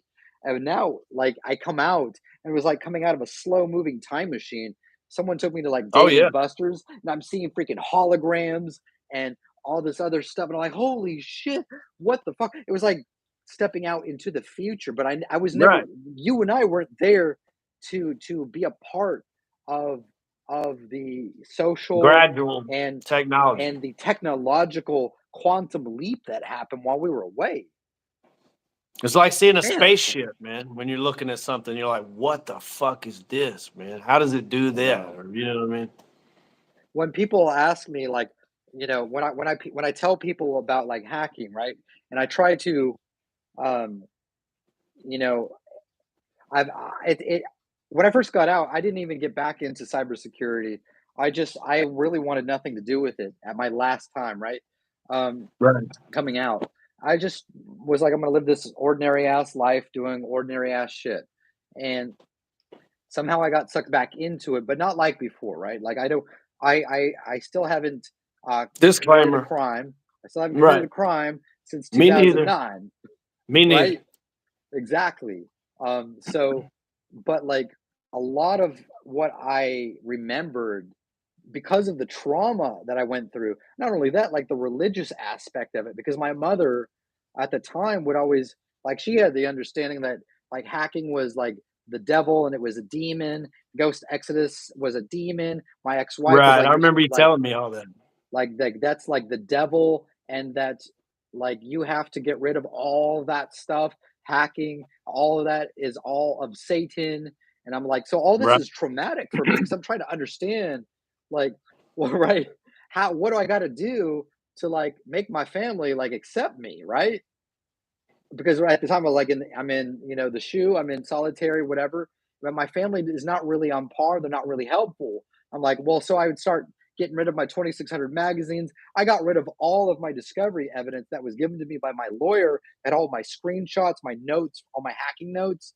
And so once I did that, I pretty much set the stage for not being able to remember things, and then the trauma of like the experience of prison on top of like the rejection of my family. um, Yeah, that's I got to don't be really bad. remember a lot of stuff. But then when I would have these alter switches out of prison, um, I would remember everything. I would remember everything.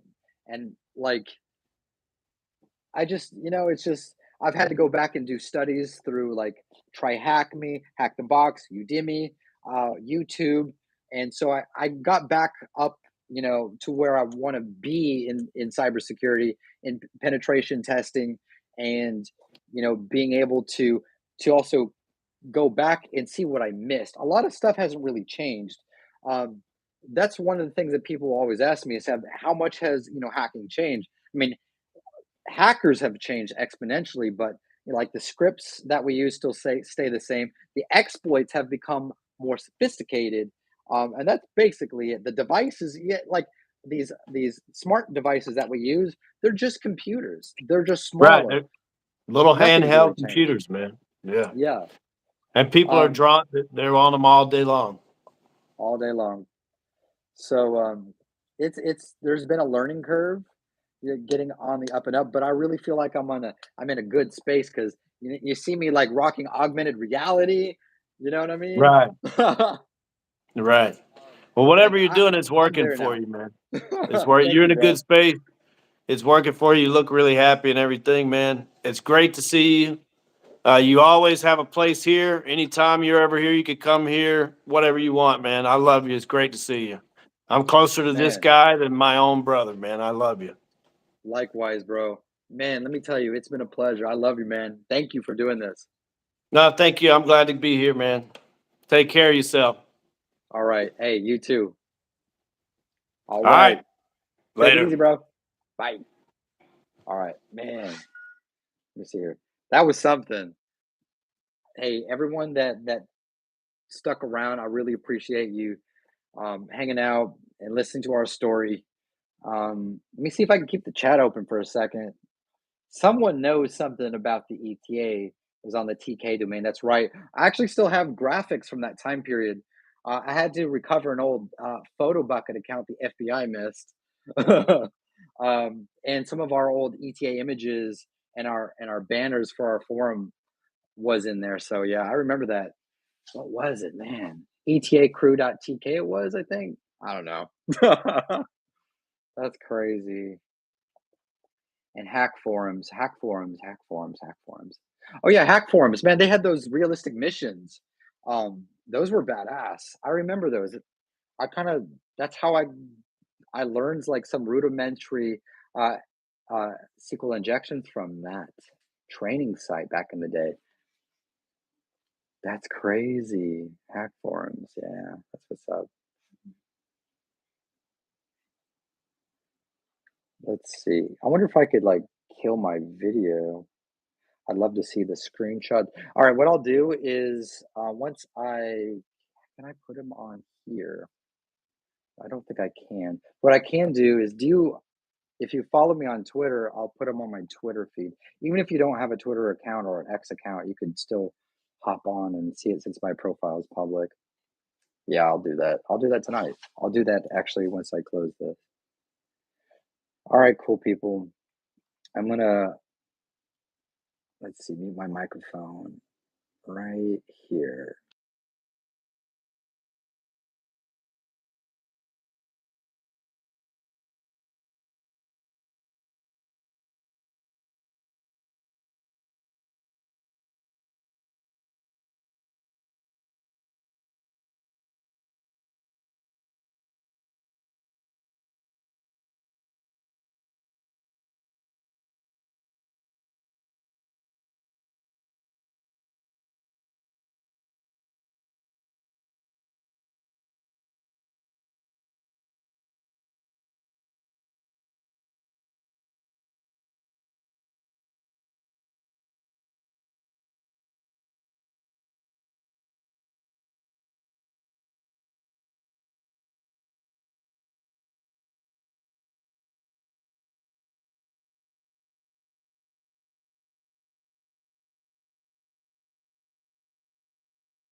Okay, yeah, I'm just wrapping things up, just chilling. Oh man, it's crazy talking to him because there's like a couple of times I was kind of like having this like an attack. It was really hard talking about some of those things. I know when I first started the interview, I was really lively. I think at some point I kind of like I don't know, just kind of like switched, not like I don't know, just I got drawn back to that time frame for a moment, but it's compartmentalizing it is not healthy, and talking about it can be triggering for me, but being triggered doesn't necessarily mean that it's a bad thing, but it does give you an opportunity to resolve the trigger in the moment. that's something that I do since I don't take medication for it. I don't really want to be honest. I don't want something altering my brain chemistry, other than a nice drink every now and then. But learning how to use your mental faculty to choose your thoughts, to know what are realistic thoughts, which one are not rooted in reality, and choosing not to rehearse or entertain those thoughts. That's what does help me, and not listening to music that makes me feel sad. uh, um, yeah, that's like twisting the knife. It's like when someone is like heartbroken and they listen to sad music. I can't do that. That drives me to like the brink of insanity. I want to listen to music about like conquering enemies, like Viking music. Like I listen to like High Lung. I listen to Brothers of Metal and Windrose. Those three bands, like they keep me over like that threshold, so I don't descend into like those feelings, because it's those feelings that catch you. Oh, thank you. I'm working on it, man. I'm trying to work on my execution for podcasting.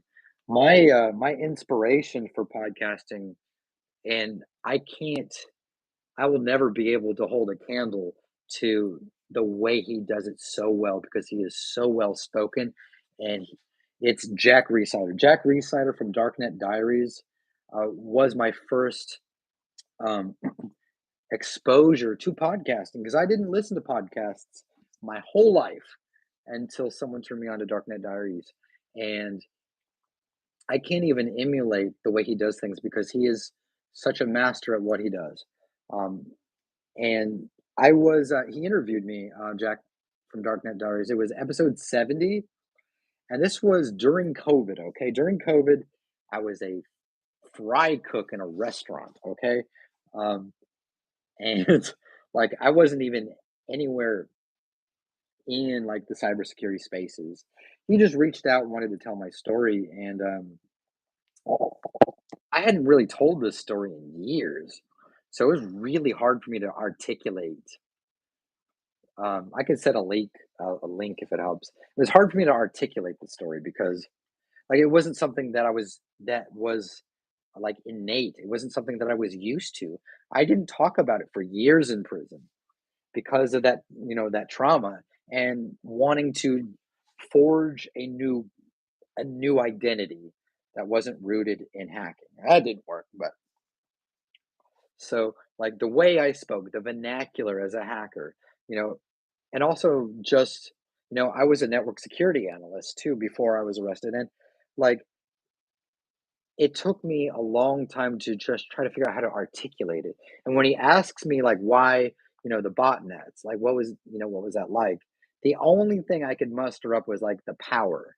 There was so much more to, the botnets than just like a power trip or a power lust.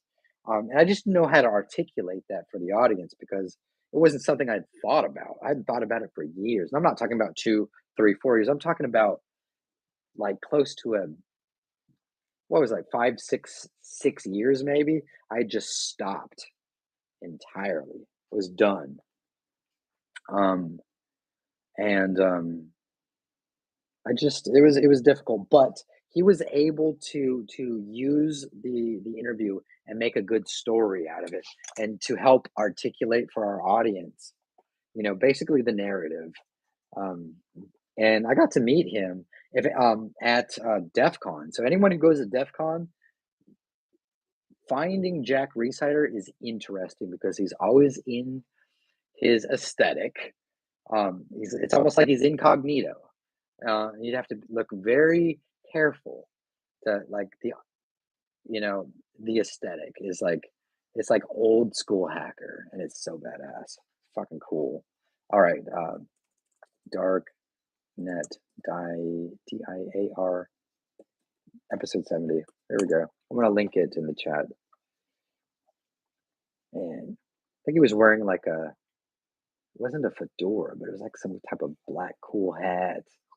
He had his cool glasses. I think he had Converse or something like that. I don't know. He just had some really cool red and white um, shoes or something, and Converses or something like that.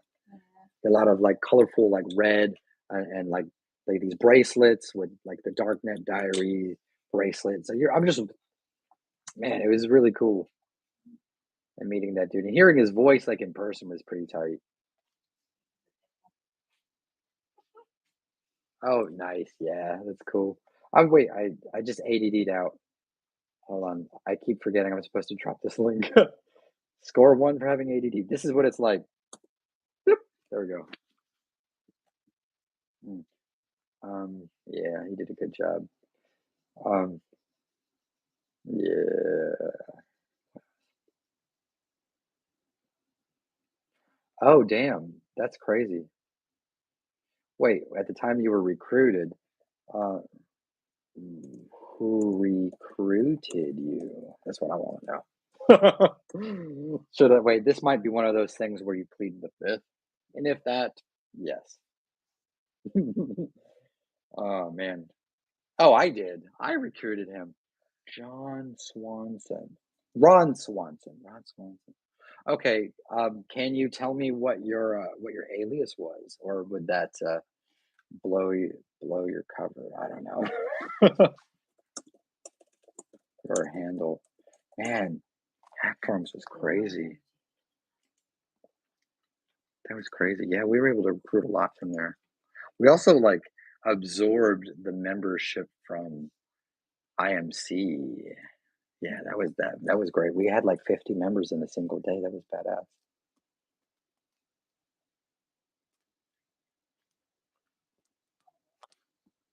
What is that? A pygmy marmoset? Can we get one? It's like a squirrel monkey. A squirrel monkey dog puppy. Ghost sniper. Huh. I wouldn't know. I can't ring a bell. It was a long time ago. Damn, that was a long time ago. Wait,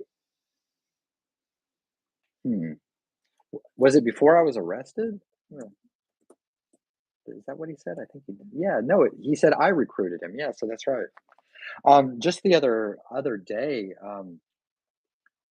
I think Crash Override reached out to me on social media. I'm also in touch with Splaxer, Dev Null, um, Code, who also went by Zodiac. Yeah, I talked to Lethal Binary a couple years ago, Alex Unity, Tronic. Tronic was my Tronic ended up becoming my digital forensics examiner for who worked with my attorney on my appeal. Yeah, it was an ETA member who was working with my attorney. That was badass.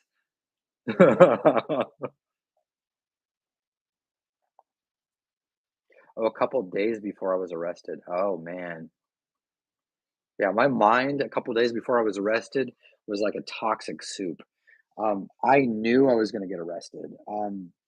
The crazy thing was, is I had this Vampire Freaks journal or diary, right? And I was writing about this whole dynamic between me and this internet troll um, that I was just talking about the other day on the podcast. And I just knew that I was going to get arrested. And I thought I was going to get arrested based on what he did, though, because his goal was to frame me. And so as I'm writing in on Vampire Freaks, is like this guy's going to frame me, and I don't think there's any escape from it. Little did I know that it would be because of my own actions. So I mean that happened. So yeah, like my mind was like a frag grenade. I was manic. I hadn't slept in like forever. I was jacked up on freaking caffeine because I didn't do drugs. Like my drug of choice was caffeine and every other ingredient they put in a freaking energy drink. But back then we had Ghost Energy. No, not Ghost Energy. We had Jolt Energy. Jolt Cola. Yes, you're welcome. Jolt Cola was so good. and they yanked it. And I don't know why. Like if the hacker subculture couldn't keep, weren't like drinking enough Jolt, man, they took it away. But hey, when I got out, Sour Patch started making Ghost Energy. And that was the best. Zero sugar, and you didn't even taste the fact there was no zero sugar in it. It just tasted like a full blown sugary, tart, like it tastes like a Sour Patch candy. You know what I mean? Like that stuff was off the chain. Off the chain. They don't. I can't find it in the UK. Ghost Energy. I should drink that religiously. Do they sell Red Line here? I used to joke about taking Red Line, which is one of the most. It's like a pre-energy workout, kind of like a pre-workout energy drink, like using it as a nasal spray. I never did that because that's like some other stuff. Thanks. Hey, are you on Twitter by any chance?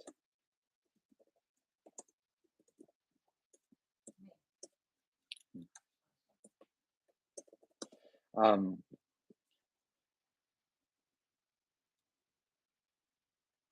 that's good. Cybersecurity, even though like I have this love-hate relationship with it, like it's where I feel most comfortable. It's just, and it's also where I'm most, familiar. You have to understand, like before I was arrested in June 2009, my only real work history was a security guard, and that's an industry I can never really return to. And this is just something that I can do. What I do nowadays is basically just OSINTing um, for op child safety. And I do like threat intelligence, but I don't work for a company doing that. I do that for myself. But that's a good career choice because it's something that you can do all the time. It's just I know that it's an ever changing landscape, but if you find that one thing that you're really good at, you're going to be able to evolve with the landscape. Yeah, it's tight. Oh hell yeah, that's my friend.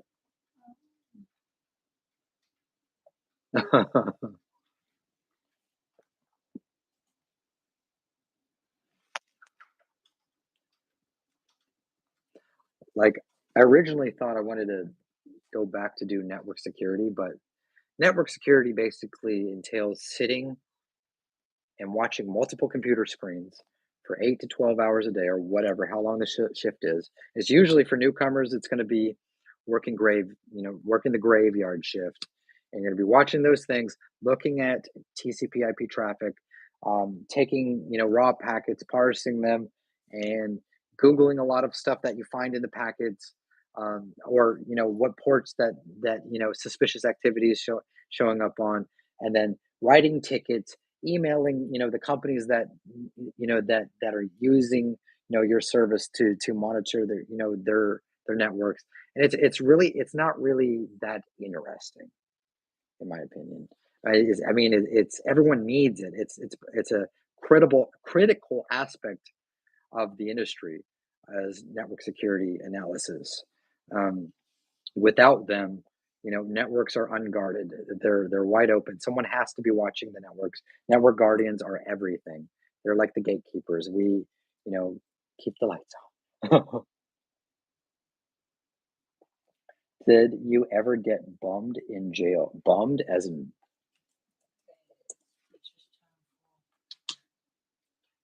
what? Oh, fuck no. No, that doesn't happen in the feds. Not in low security prisons. That's crazy. That's the British version. Oh no, that doesn't happen in low security prisons, and not in the feds. But I think that is an epidemic in state prisons. Yeah, it's an epidemic because state prison dynamics is completely different.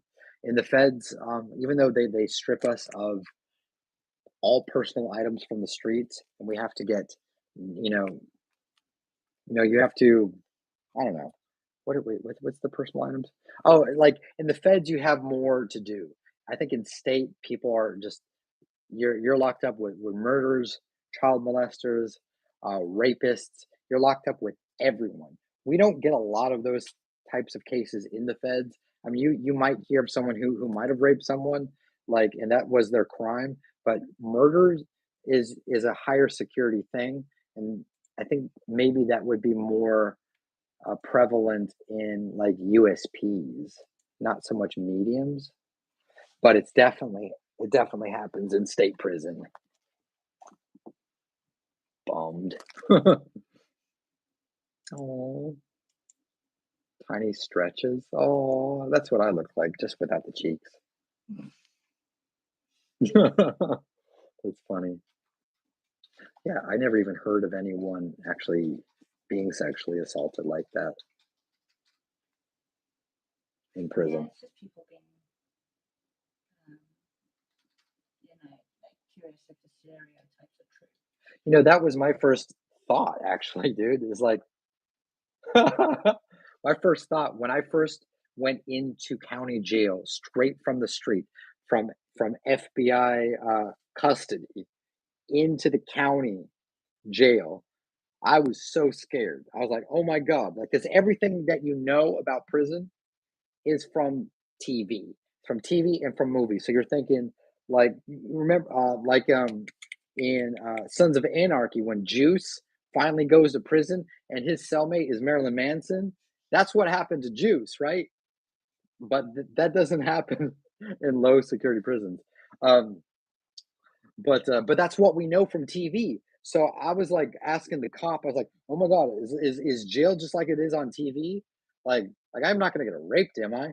And he laughed. He thought it was the funniest thing he probably heard all fucking day.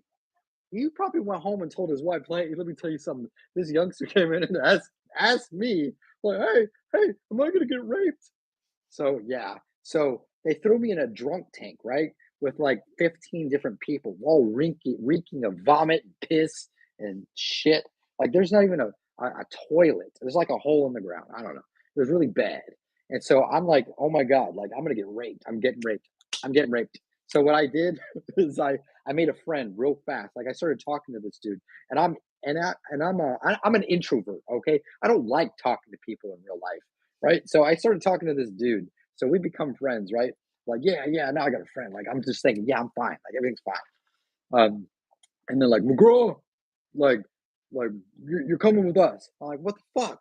Like, I went through all this trouble, all this anxiety to make this friend, and now something's going on. They extract me. I'm like, oh my god, where am I going? I'm thinking I'm going to like general population more than that, like drunk tank, right?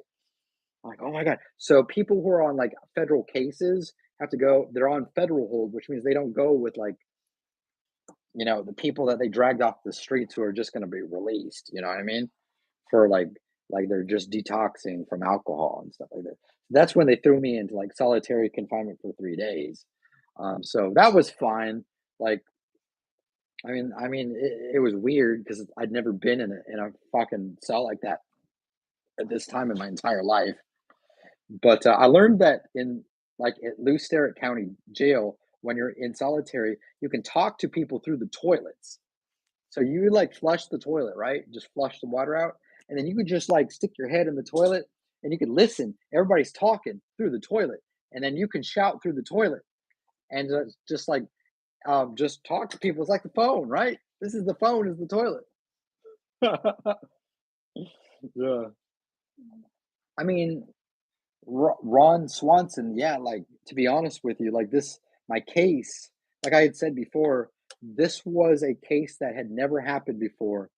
And so I was the first person in recent US history that was ever convicted for corrupting industrial control systems.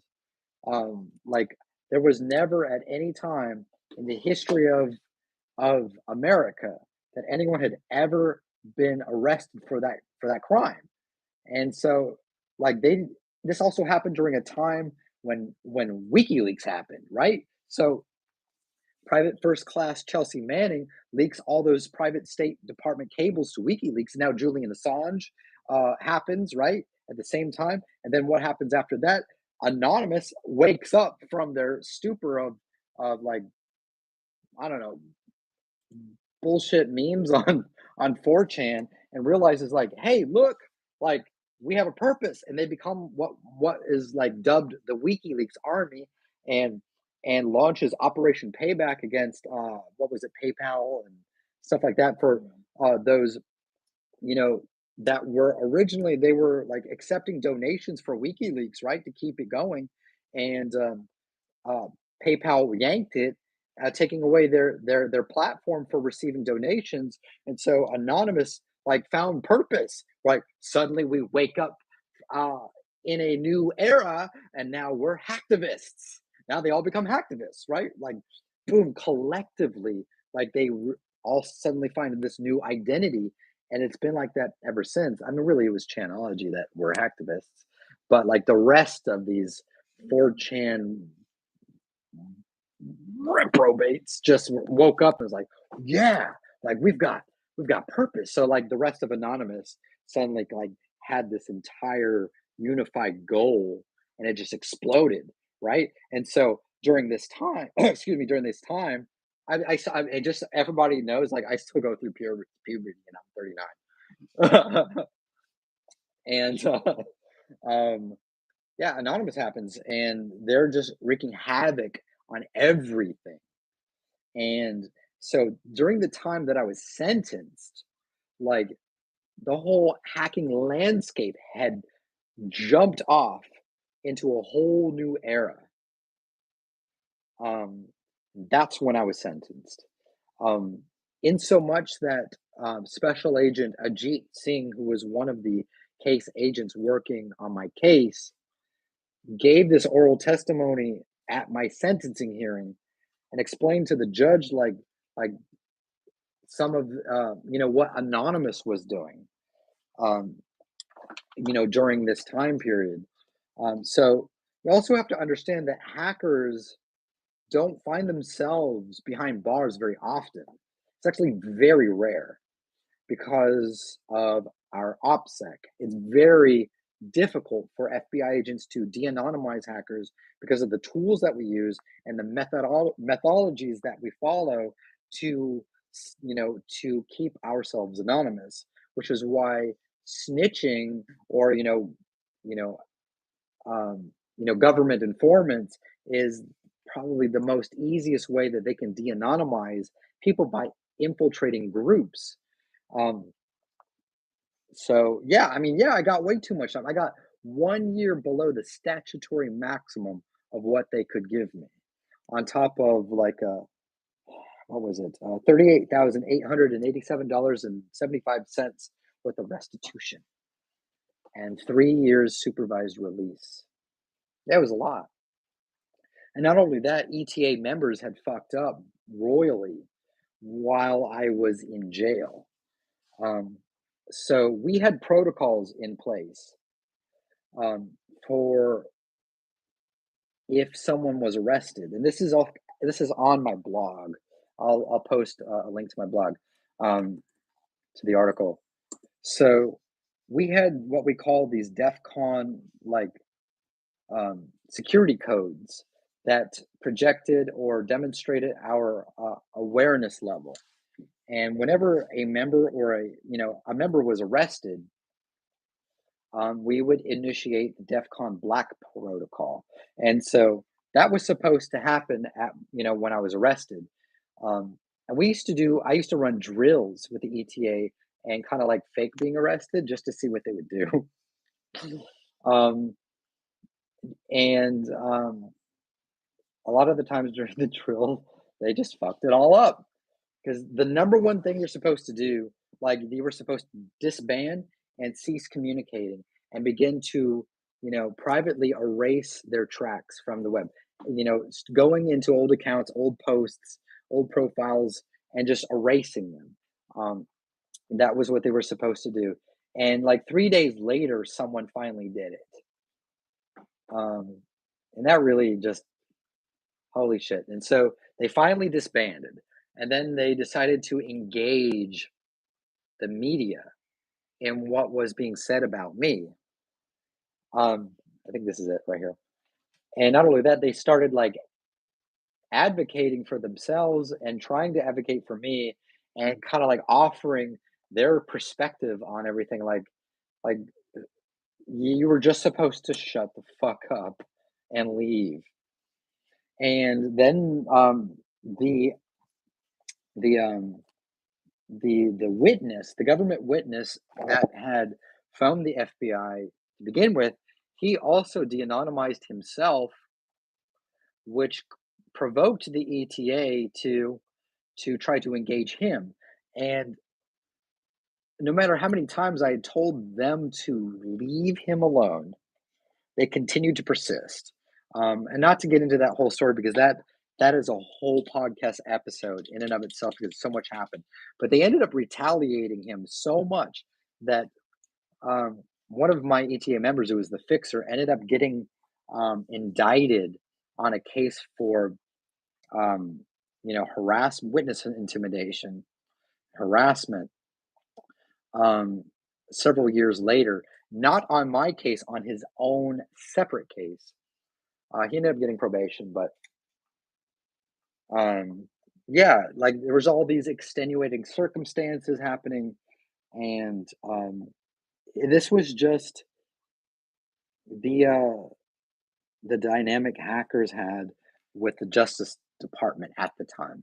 And so they needed someone to use as a soapbox to make an example to the hacking community.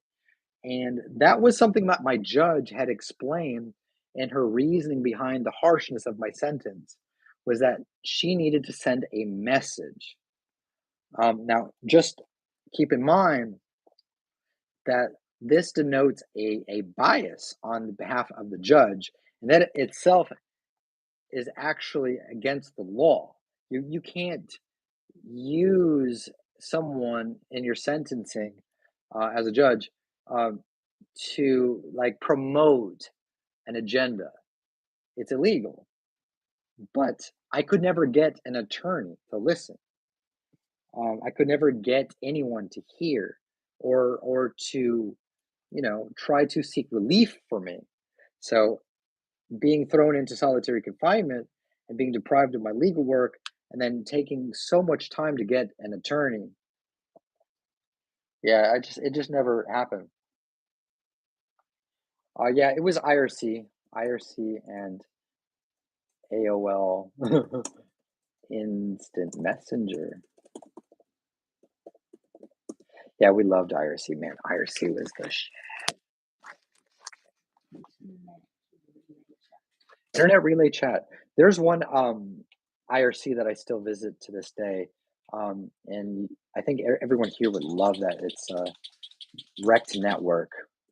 Rect Network is a streaming, like it's a streaming kind of like a music thing, electronic music with its own IRC built right into the interface. Like the jams are sweet, and the chat is cool. Everyone there is real chill. Very chill.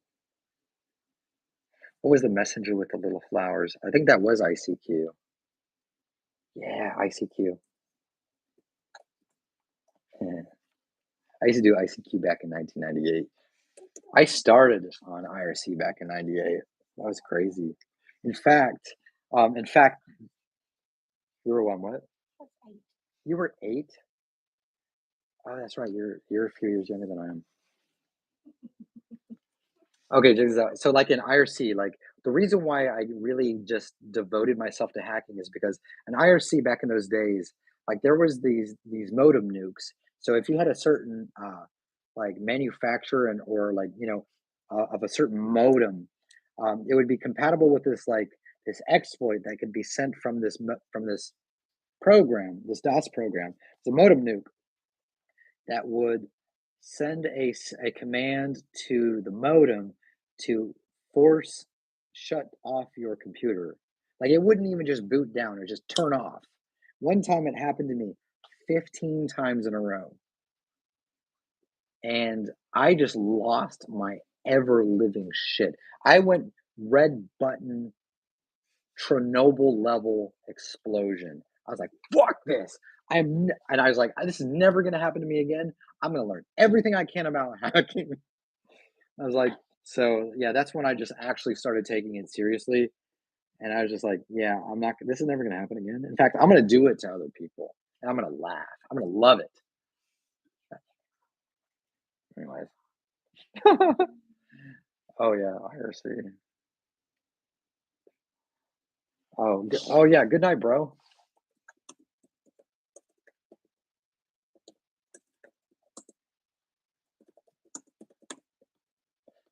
For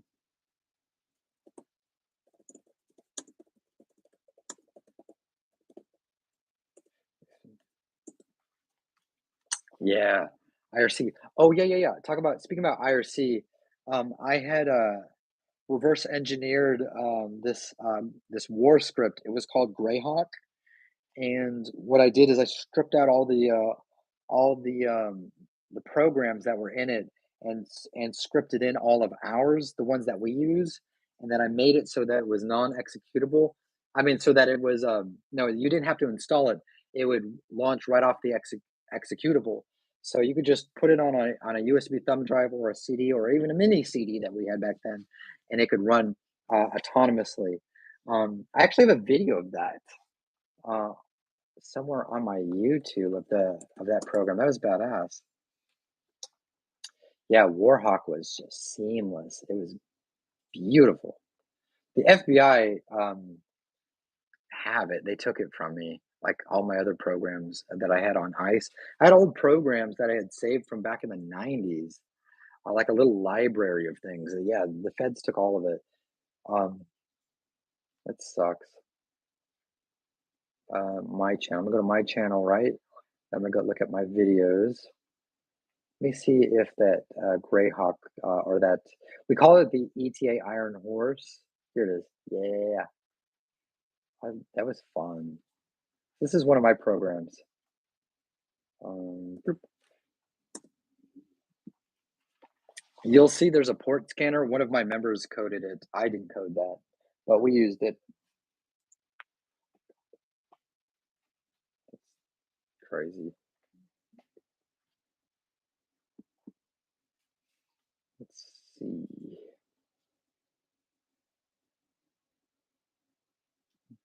Here. You'll also see if you look in some of my videos, there was a dude from Anonymous. The title of the video is Interview with Ghost Exodus and an introduction. When I was in Beaumont back in like 2014, I think it was, he started writing me letters and he wanted to interview me. And the reason why I'm like telling you about it, because if you're interested, like it gives my perspective on everything that was happening as it was happening back then. So like I have to like read or watch some of these things that I don't really remember all the details.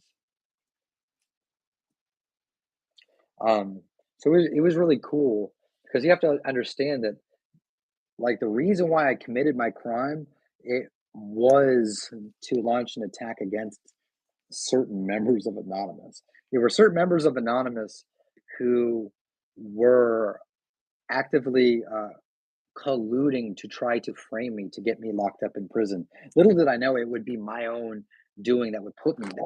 But it was also actually an anon member who had hacked into my friend's Gmail account and took photos of his child, of his son, and doctored them into inappropriate sexual content to humiliate and harass him.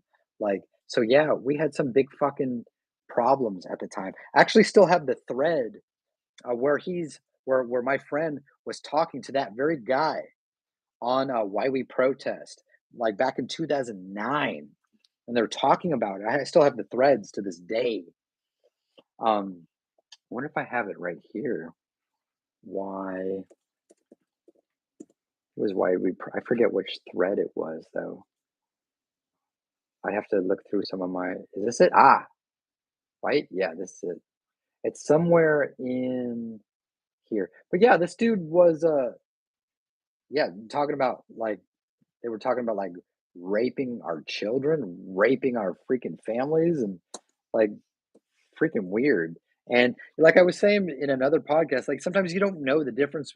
You can't really differentiate if someone's just juvenile posturing, like they're just trying to intimidate you, or if you're really in danger.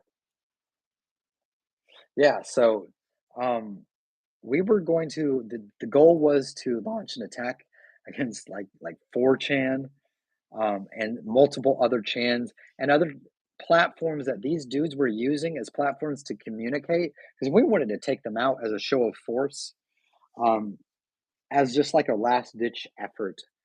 But what people don't understand is that we weren't enemies of Anonymous. We were members of Anonymous, in disguise, because we had friends who provided tactical support, from like Zero Day Exile and a couple other groups who were not friendly with Anonymous. And, we wanted to present ourselves to our allies as having the similar interests and having the same goals. And while they didn't like Anonymous, like we were members of Anonymous, except we didn't use our actual screen names as Ghost Exodus and so and so. Like I went by 74K71X. But well, I can't actually use that. I'll just put this was me. I was one of the, and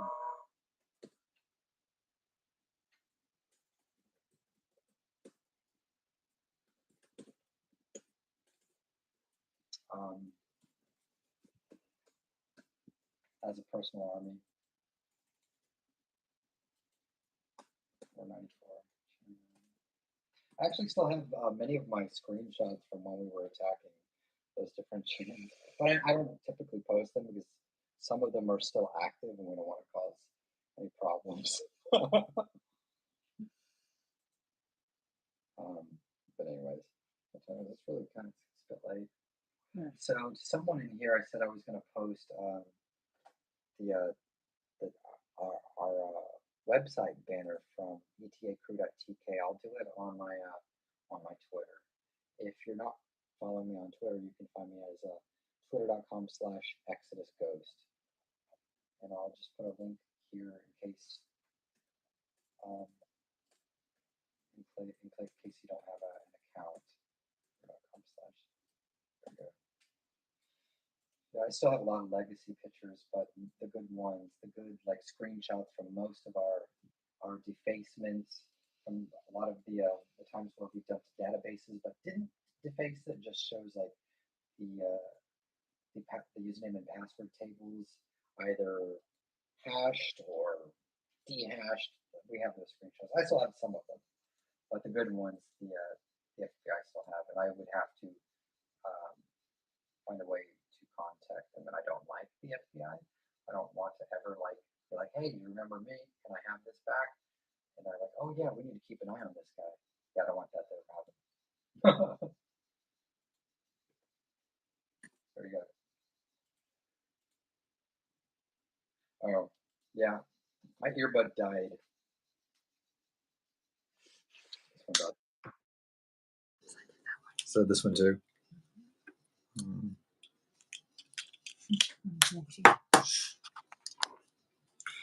Okay, so right, so like I usually like to say as I'm winding things down is, remember to be in the right. As a hacktivist, the most important thing to remember is you want to make sure that you're in the right. And being in the right means not attacking targets that are out of scope. Because, as hacktivists, a lot of the times, like we have good ideals. We have ideals that seem realistic to us. Like, for example, with op Israel, like or op Russia for that example, which is, as I always like to say, the goal of op Russia has always been to expose Putin for who he is in any way possible and try to circumvent and obstruct their military movements and against Ukrainians. Well, what we've seen with a lot of people do is even actually attacking, like, the infrastructure that is relevant to the operation. They're attacking, what was it that we seen in that one group without mentioning that group? Like a website that makes cakes or bicycles. Like, oh yeah, we DDoS this website that sells bicycle parts and accessories. Like, so we can support Palestinians who are being killed by Israeli forces. Like, they're doing apartheid and genocide. We want to support Palestine by attacking a bicycle website in a website that makes wedding cakes. And the other one was a mother and child support page. A mother and child support page. Like, okay, I'm gonna just be honest with you. Like, can I be real?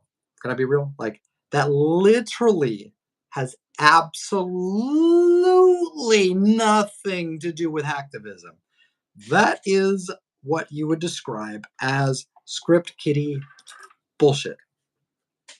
It is out of scope, and you're attacking just like companies, businesses, and individual citizens, people who have no stake in what the IDF are doing to Palestinian people. Okay, they're just people living out their lives.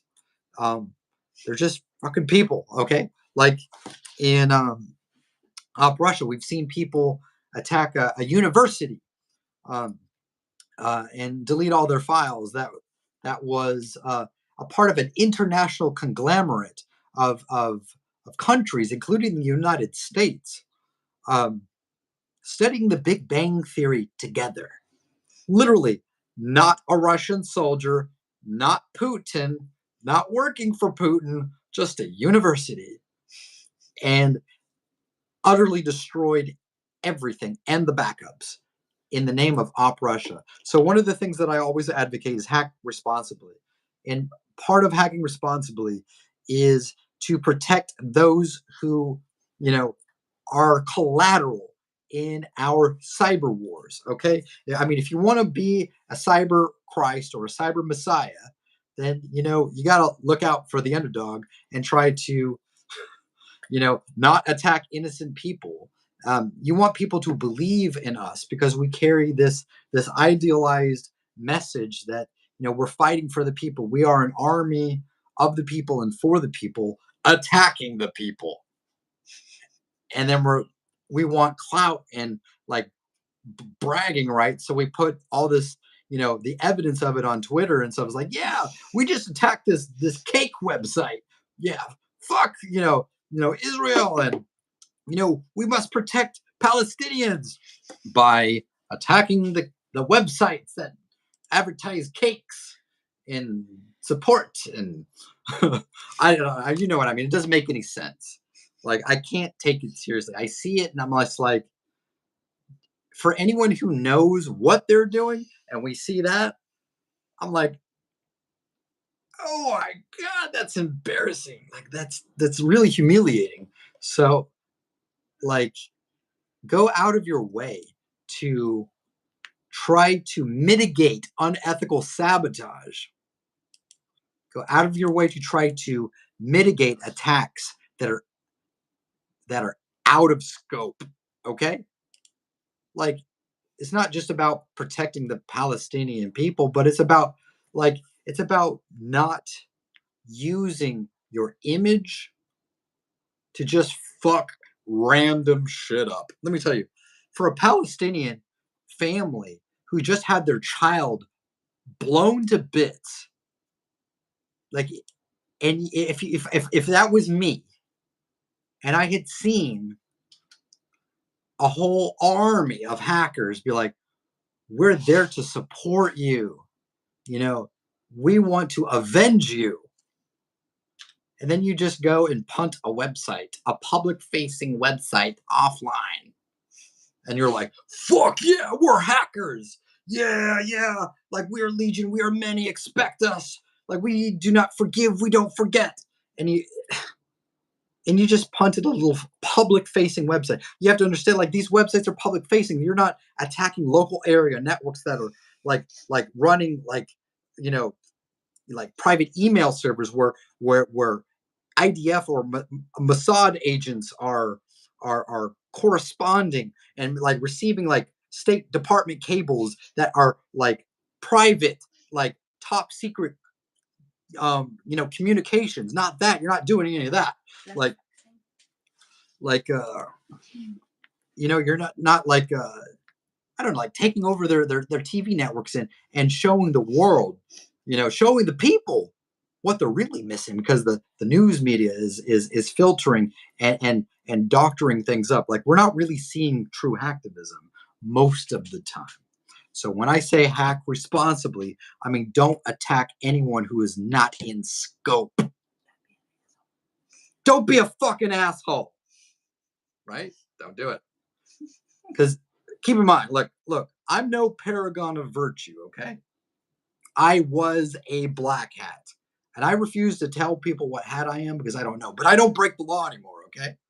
Like, I support hacktivism 110%.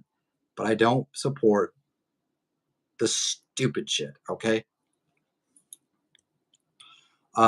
So, like, whatever side of the spectrum that you fight for, whatever it is, whether you support this country or that country, whichever side of the war you fight, just remember, stay in scope. And it's hard.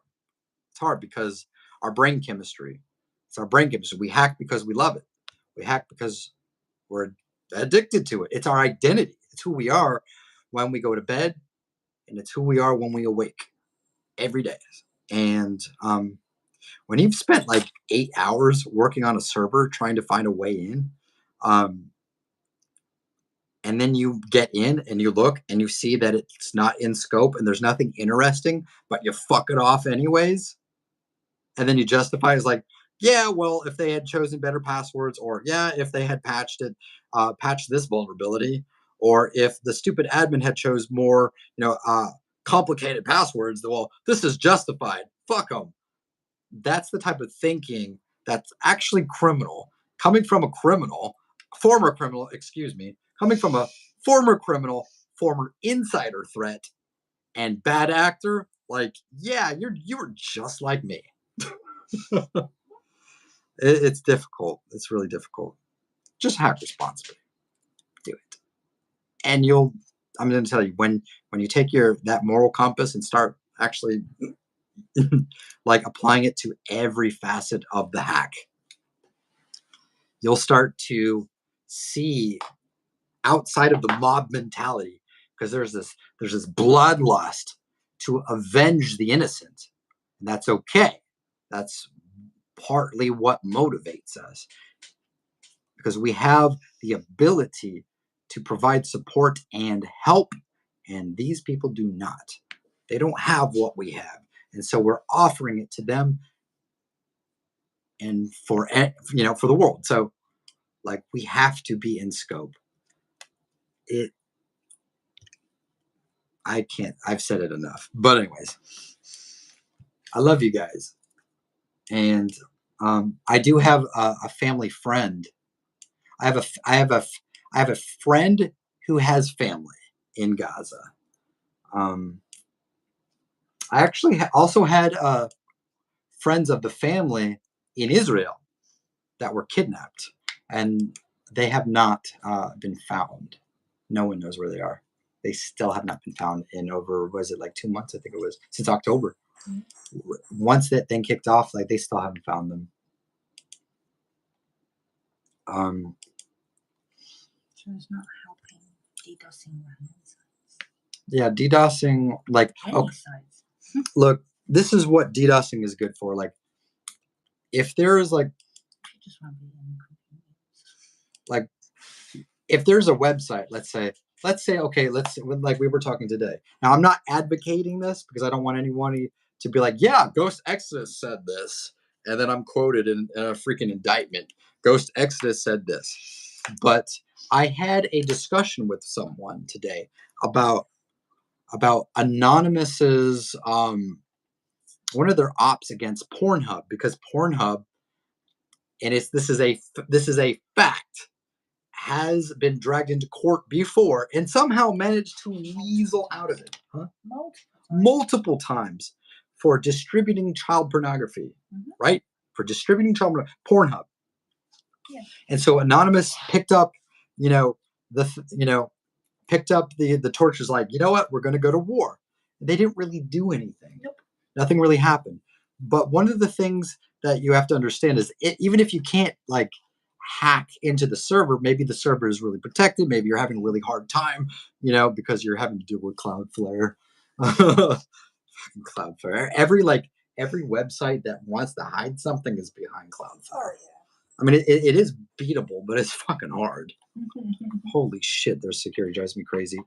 But when you take out their money-making apparatus, where people put in their credit cards and that website or that service receives those money, and you take those out, that for a whole day, all that money that could have been made is gone.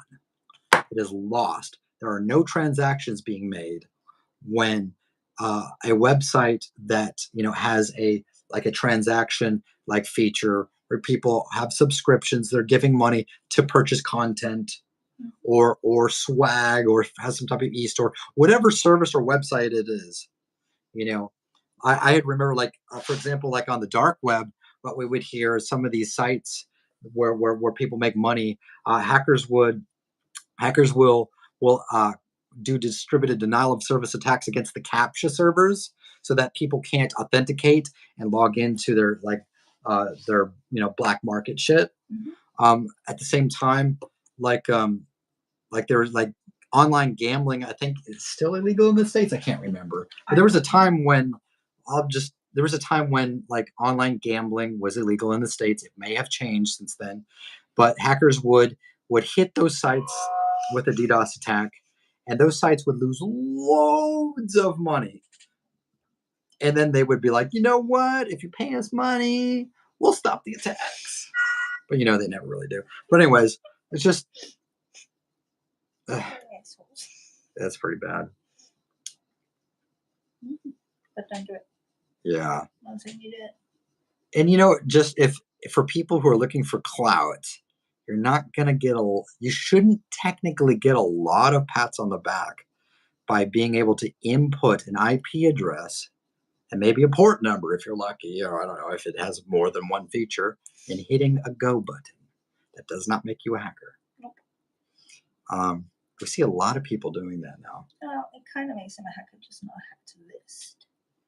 Well, now if they had put if they had compiled the source code, if it was an open source, they compiled it and then they edit it in order to point it to their command and control server. It can be difficult. That is kind of cumbersome because you have to run that through a hex editor, and then you've got to test it out, debug it, and if it works, crypt the source code, and then you have to start finding ways to disseminate or to launch your server, the botnet itself or the bot itself. There is a process to that, but for someone who just uses someone else's, I guess, I don't know, compiling it can be a little tricky, but it's not really a hacking thing.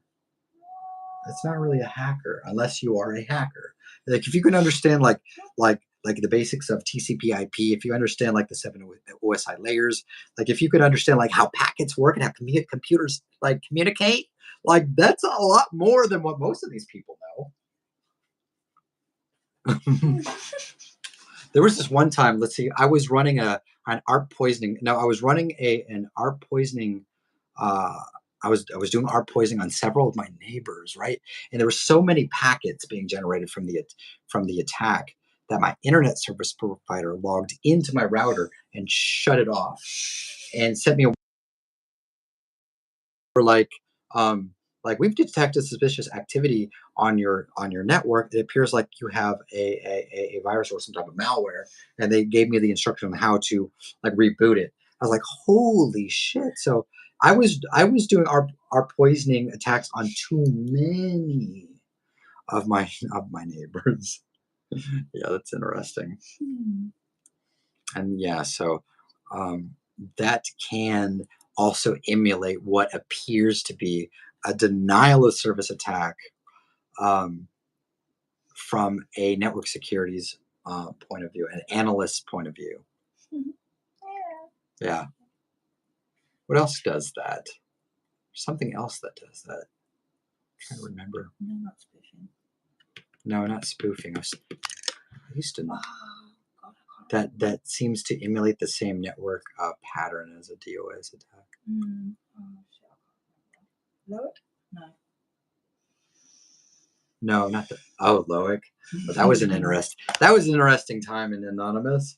Hey, like be a kamikaze, like a suicide, like a cyber suicide bomber by installing the server, right? The low orbit ion cannon. Yeah. Like you're gonna take the fall for it, but we're gonna all have a botnet because none of us know how to. You know what I mean? Yeah. Know how to distribute. I always get lost. I can't believe that actually happened at all. That's insane. I think the other one was called Sloth or something, and everyone was like, "It's taking forever." Sloth. It's in the name. That's so interesting. But yeah, that was the Man. most entertaining.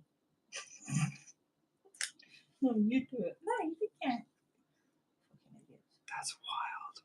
Different. I think they had that before I was locked up, didn't they? Yeah, no, it's been around for, but it's like kept being improved. Weren't they using that a lot in Chanology? Yeah. I remember that because, yeah. Before I was arrested, there was one of the kids. I remember reading his story along with Gary McKinnon, which is a separate, totally not anonymous based. But this kid went to prison for 10 years for doing a low orbit ion cannon attack against the Church of Scientology website. Yep. 10 years. He didn't look after himself. No OBSEC. None. Well, that's because they didn't really teach them these things. The new bloods were basically cannon fodder. Well, not just it happened. It's like everyone would play stupid little games of who could get who to do what. And I would always pick on the newbies because you could just convince them to do anything because all they want to do is impress. It's like, yeah, assholes. I think we've come a long way since then. I mean, prefer the black faxing. The what? Oh, you mean fax? Wasting the ink. Oh, yeah, we Setting all used the to faxes do. off. Fixer used to do that all the time, and we would both like into remote desktops over a port 3389.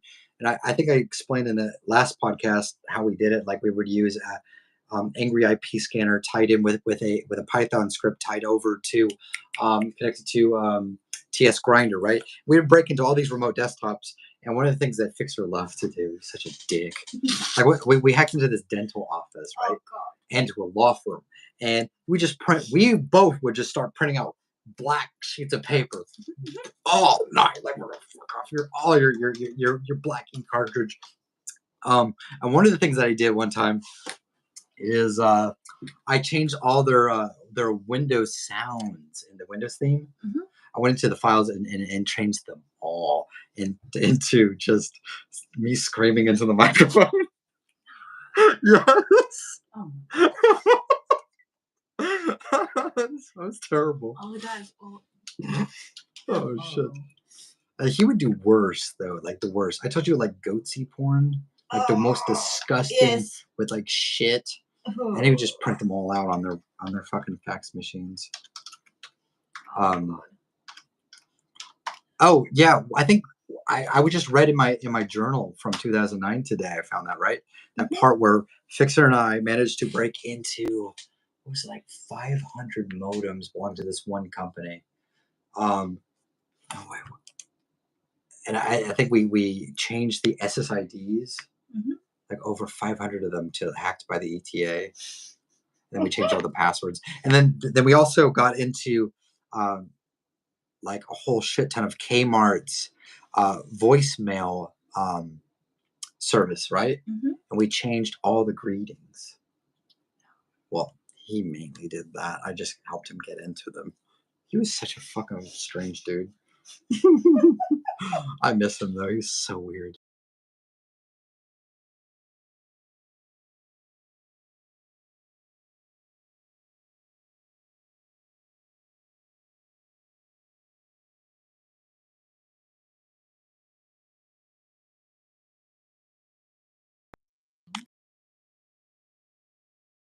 It's timing out a little bit. I don't know.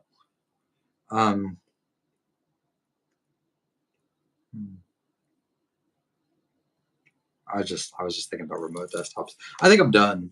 Yeah. I think I'm tired. I want a sip of Bailey's. No. I'm thirsty. So you want Baileys? I should drink a glass of water and then have some Bailey's.